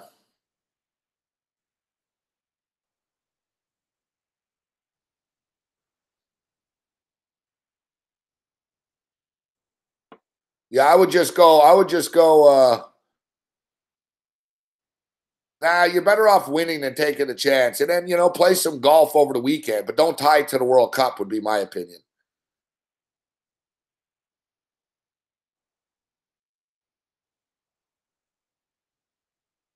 Yeah, like we're looking for solid stuff that we can, hang our hat on here. Like, honestly, like, there's a few, like, I don't know, man. Like, there's a few, I guess you could say, well, maybe Colombia don't get it done. We don't have Colombia in every play. We didn't, like I said, we didn't talk a lot about England, but I got England in this one. England to advance, Uruguay to advance, Portugal to advance, France to win the group. We got a 60% chance of winning that group. Argentina to advance, Brazil and Germany. There's really no reason why France, Brazil, and Germany won't win their respective groups. That's a plus 415 parlay. And we have one more that we played like last week. This one's plus 458. Will Saudi Arabia advance? No. Will Morocco advance? No. Will Australia advance? No. Will Iceland advance? No. Will Costa Rica advance? No. Will Tunisia advance? No. Will South Korea advance? No. Will Japan advance? No. That's the one where we picked a no out of every group.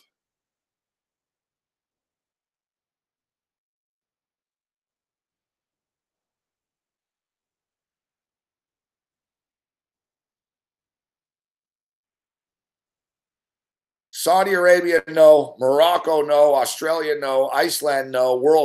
Costa Rica, no. Tunisia, no. South Korea, no. Japan, no. Plus 458.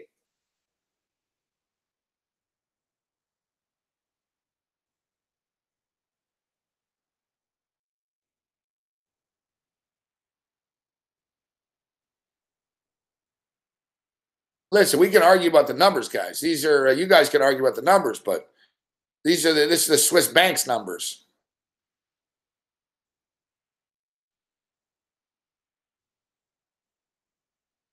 It's actually 60. It's fucking hard to read. It's actually 66.7% Germany. Brazil is 60 point. No, that's quarterfinals. My bad. Sorry. Yes, Germany to win the group is 68.6% chance. Brazil to win the group is 66.8% chance. France to win the group is 60.1% chance. Argentina to win their group has a 54% chance of winning.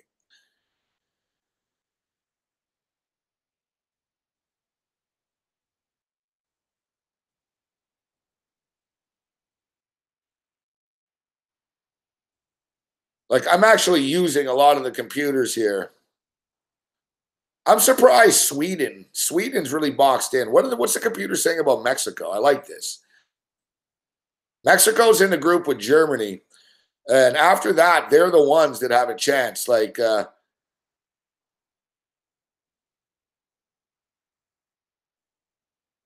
Mexico have a 22% chance of advancing.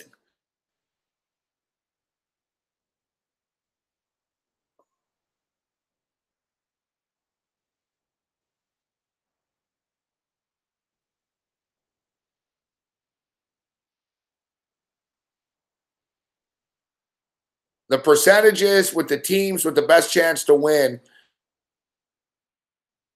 Germany has a 24% chance of winning this tournament. Brazil has a 19.8% chance of winning the tournament. Spain, 16.1% chance. England, 8.5%. They're fucking nuts. Like, I don't know why the computers love England so much. I'm like more than France and Belgium. Argentina, 4.9%. We talked about it. Only 8 teams have even won a World Cup before. So it's the same fucking teams all the time. Germany, they always win. Brazil, whatever, are a power. Spain are a power. France has won before. England hasn't won since the 60s. Argentina hasn't won since Maradona. Portugal's never won before. I think Uruguay has won, though. Didn't Uruguay win the World Cup in like the fucking 50s or something?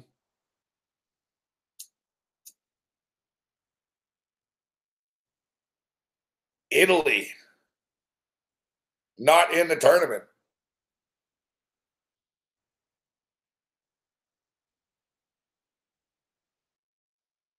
So like I said, I try to give you a different perspective here. I'm not pretending to be the biggest soccer expert in the world, but I have bet a lot of World Cups. I've been around a long time. I usually do pretty well with this. I think we've taken a pretty cautious and safe approach heading into this.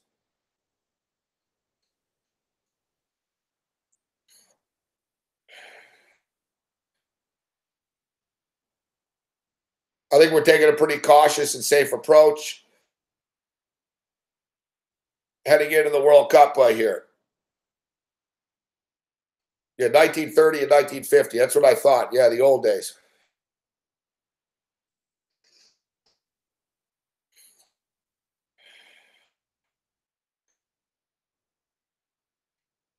So those are quite a few parlays that we gave. I'll post them on Twitter again before the cup starts and stuff. I'll put them up on the Patreon page. I'll just copy and paste them and put them up. Tomorrow night we'll get into more of the games and stuff like that. But tomorrow night, if you're sick of World Cup, and I get it, well, whatever. It's every 4 years, so deal with it. And but tomorrow night we'll talk CFL football with Babano. We'll get a CFL preview from Babano tomorrow night on the show. We'll run through every team and shit.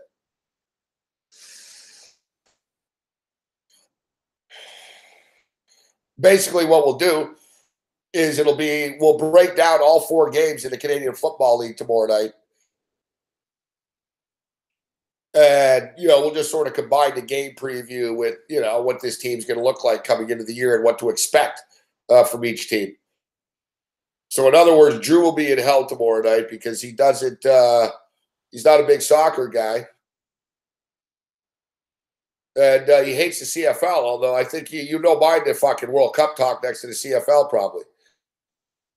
Yeah, I know. But Babano tomorrow, that'll take about fucking 4 hours. Every CFL team.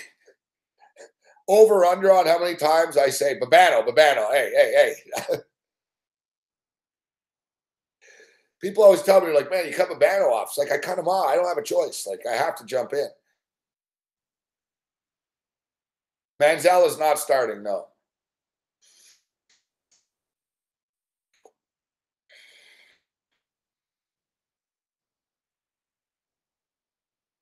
I think Big Man is onto something with the golden boot.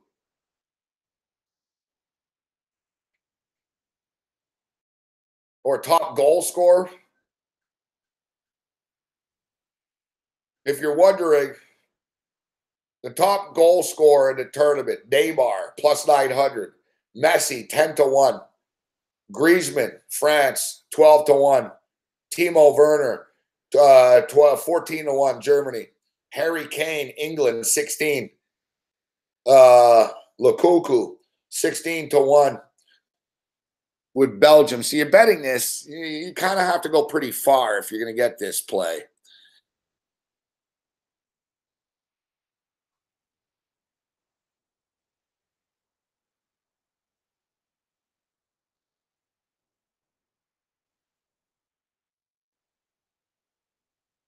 Now there's the who will win the FIFA goalkeeper, the Golden Glove.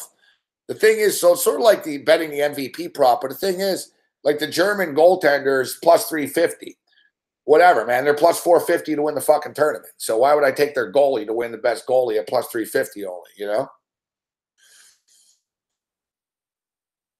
For the record, the Costa Rican goalie is 80-1. But the goalie that the team that wins is usually the goalie that wins this. Now, Bet365 is not a sponsor of mine or anything, but one interesting perk that they do have for the World Cup I'll share with you is if you play a team, if you play a Fantasy Factor, Drew's got a free $500 World Cup contest, actually. Fantasy Factor. If you play a team, a future, so like if we bet Germany on a future at Bet365 and they get eliminated later on in the quarterfinals or the semis or something by penalty kicks, they refund the money. That's a pretty good perk. Because that would suck. Let's say we put $500 or something on Germany. I'm going to bet on Germany in a future to win this thing. So let's say I drop a nickel on Germany to win the tournament and I get screwed over and they lose to France in the semifinal in penalty kicks. Then I get my money back. Listen, the penalty kicks, somebody's getting eliminated on penalty kicks. You know what I mean? It's going to happen. It's a cruel, hideous bitch goddess, but it's going to happen to somebody. It's inevitable, fuck. You're going to get into the quarterfinals and shit. Someone's going to end up being tied. Like, man, even Germany, the one fucking last time. Fucking France, it was 1-1. Last time France played Germany in an international tournament, it was 1-1 in like the 80th fucking minute, and then Germany scored late. Like, soccer's a stress job. That's the thing. Even the best teams fucking only win 2-0 sometimes and 1-0.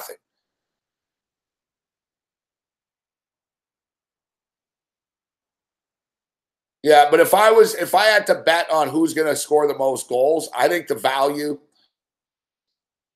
I would take Neymar.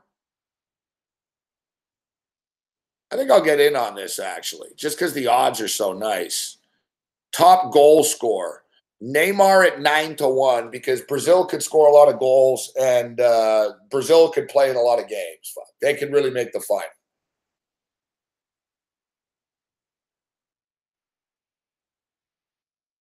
You know what? I think you take fucking Lukaku and Neymar. Neymar's 9-1 and Lukaku 16-1. The thing with Germany is, listen, I think Germany's going to win the fucking tournament. The thing with Germany is they're like the Golden State Warriors. They don't have one guy that can score. Fuck. There's a bunch of guys that can score on that team. They're not relied like Germany. That's why they're so good. It's not like, oh, Cristiano Ronaldo better score for Portugal, otherwise they're fucked. You know what I mean? Like Germany, anyone can fucking score on that team. You know, so Werner's 14-1, but they're going to spread it around a bit. Neymar's the fucking guy for Brazil, and Brazil are going to play a lot in a lot of games. Why I like Lukaku as well against Neymar is they play each other.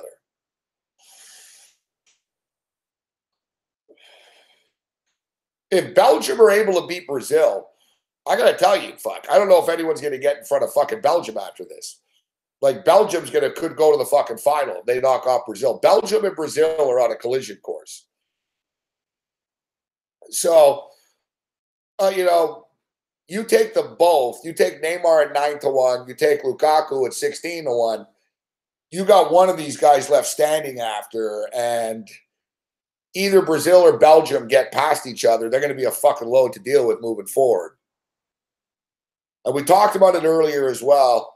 Belgium, to me, that's why I like them to win the group. Belgium, to me, will run the score up more. Belgium score a lot, fuck. You know, like they just do. You know, they're a flashy team that can score a lot. We saw, man, Costa Rica play good defense. Belgium just scored 4 goals on them in the last friendly.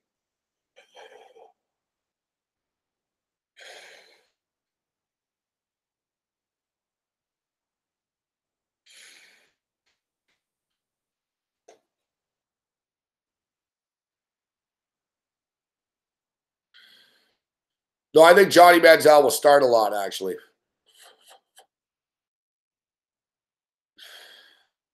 Bet Online's got that 7.5. I say Johnny Manziel. I say Johnny Manziel does start more. He'll end up playing, but he's not playing this week.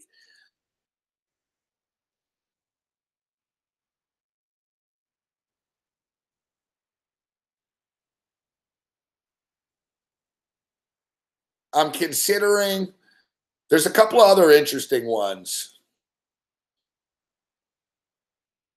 I saw props today. I was talking about it over at mybookie.ag. They've got crazy props. Fuck. They've got props. How many goals scored by a team in a tournament head to head against how many games an NFL team's going to win?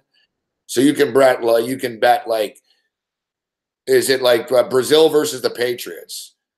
You get Brazil +1. How many goals will Brazil score in the entire tournament head to head with how many regular season wins the New England Patriots will get? They have like France versus the Eagles. They don't have every combination, but they have pretty much every NFL team head to head against one of the World Cup teams, pretty much. That's pretty tricky, though, you know. And then you're getting into, you got to wait till the end of the NFL season to cash your play, which I'm trying to display a new form of a new form of patience, but not that patient. I'm not that patient. There's a few that intrigue me though. Like you can bet team total goals. Now you can bet the group forecast and stuff. So that's, I know Big Man put together his 41-1 parlay, and it's not even that crazy, but he needs Egypt to finish in second place. So you can bet like, all right, in each group, this team will finish first, that team will finish second. So it's sort of like a horse exacta, you know, first and second type thing. You know, like Portugal and Spain. Spain are probably going to finish, but I don't know. Portugal could finish first. You never know. You can bet on like how many points the team's going to get in the tournament. Winning continent. We talked about maybe Mexico. Top goal scorer, English Premier League. Top goal scorer, Spanish Premier League.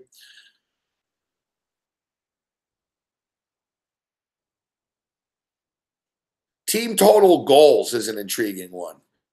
Like if you think a team is going to get knocked out quick or they're not going to be able to score. Like a good example is Saudi Arabia. Saudi Arabia is -163. 1.5 goals. So 3 games, 1.5 goals. Can they score 2 goals in 3 games? Egypt is 3.5 goals. I'm not so sure Egypt scored 4 goals, man. Uruguay is 6.5 goals.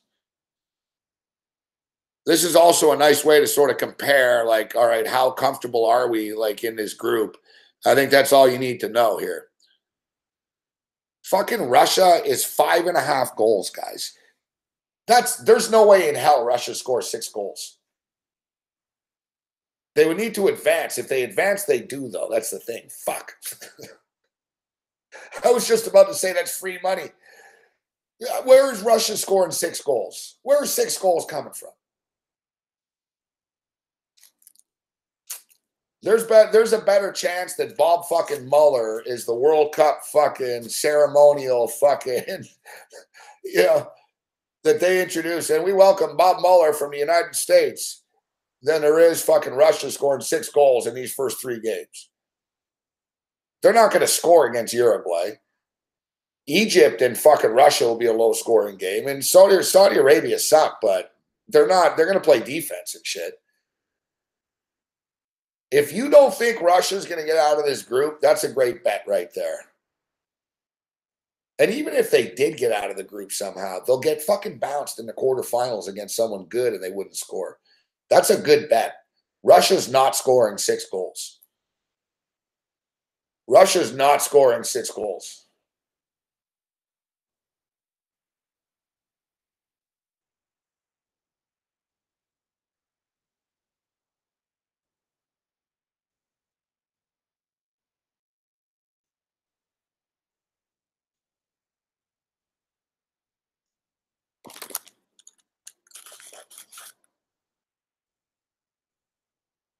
Yeah, but I'm not talking about points here. I'm talking about goals.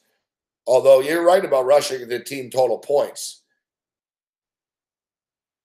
No, I'm going to bet this. I'm going to go under Russia 5.5 goals. Spain fucking 9.5 goals in the tournament. We talk about Belgium being a higher scoring team and having an opportunity to actually score in the games that they're playing in here. Belgium is 8.5. Like I said, the problem with Belgium is they're going to play Brazil in the quarterfinals.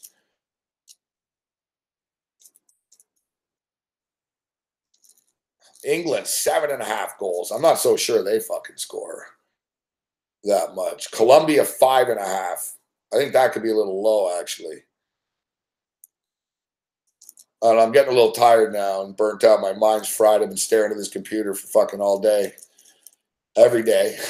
But all these numbers and countries, and I'm like, holy fuck. And I don't want to overreact. I see something, and it's too good to be true, and I know that they know more than I do about this stuff. But Russia, 5.5 goals is -150 to the under. Even if they manage to get through, they will lose guaranteed in the quarterfinals. So they could score 5 fucking goals somehow, advance, or score 4 goals in advance somehow, and they won't get to 6 because they'll lose in the quarterfinals right away. Like Russia might be able to get out of this group somehow. I don't think they will. They might be able to, and if they do, they're not going any further than the quarterfinals. That's almost like a guarantee. There's no way in hell Russia are fucking beating anyone in the quarterfinals. You got to play good teams in the quarterfinals.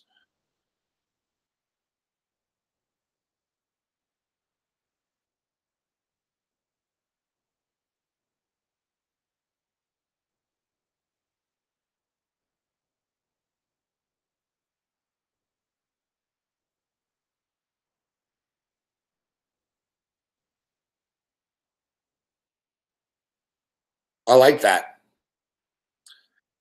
Add it to the list. We'll recap the list tomorrow night, but add it to the list.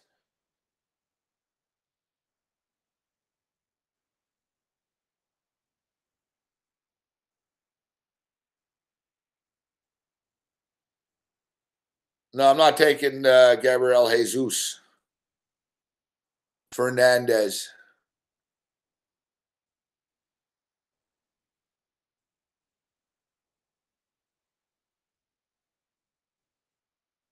That's the one I like, man. The thing is, we all know one of these games, man. It's sort of like Big Will was saying, you know. So Mueller has scored.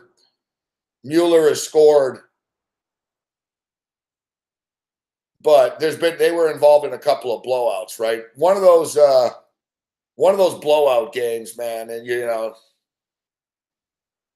Blaker, Putin didn't pay billions to get his team bounced. That's what everyone thinks. But whatever, man. People think Putin's fixing everything all the time.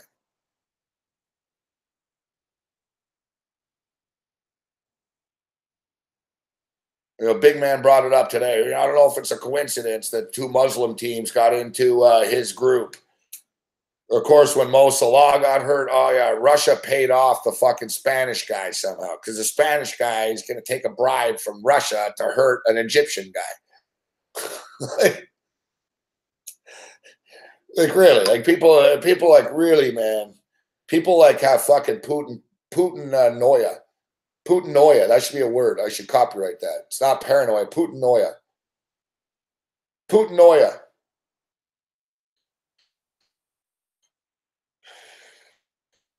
Oh, I guarantee it. I guarantee it. You know what's going to happen. You know what's going to happen, fuck. Someone on Russia against Saudi Arabia, there's going to be a penalty kick, and everyone's going to say, I fucking told you. They fucking fixed it. Fucking Russians.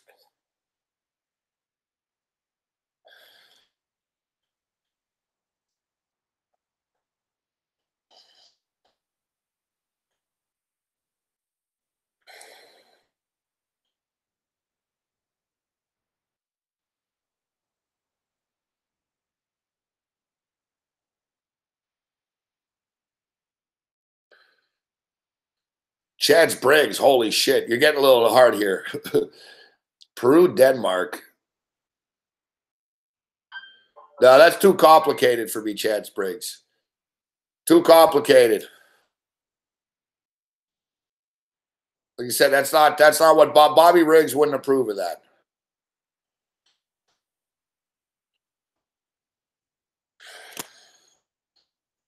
Bobby Riggs wouldn't approve of that play.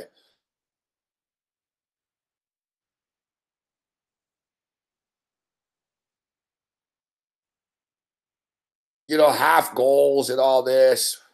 Listen, Uruguay's going to score, fuck. But I don't know. I don't know if they're going to score two. It's too complicated.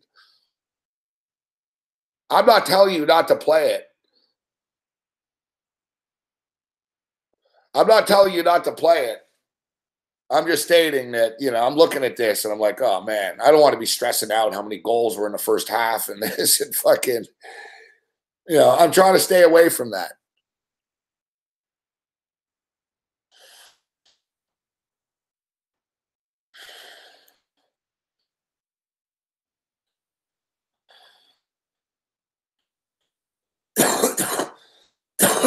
All right, so we're out of here. We talked a lot of soccer tonight. Like I said, Babano tomorrow night.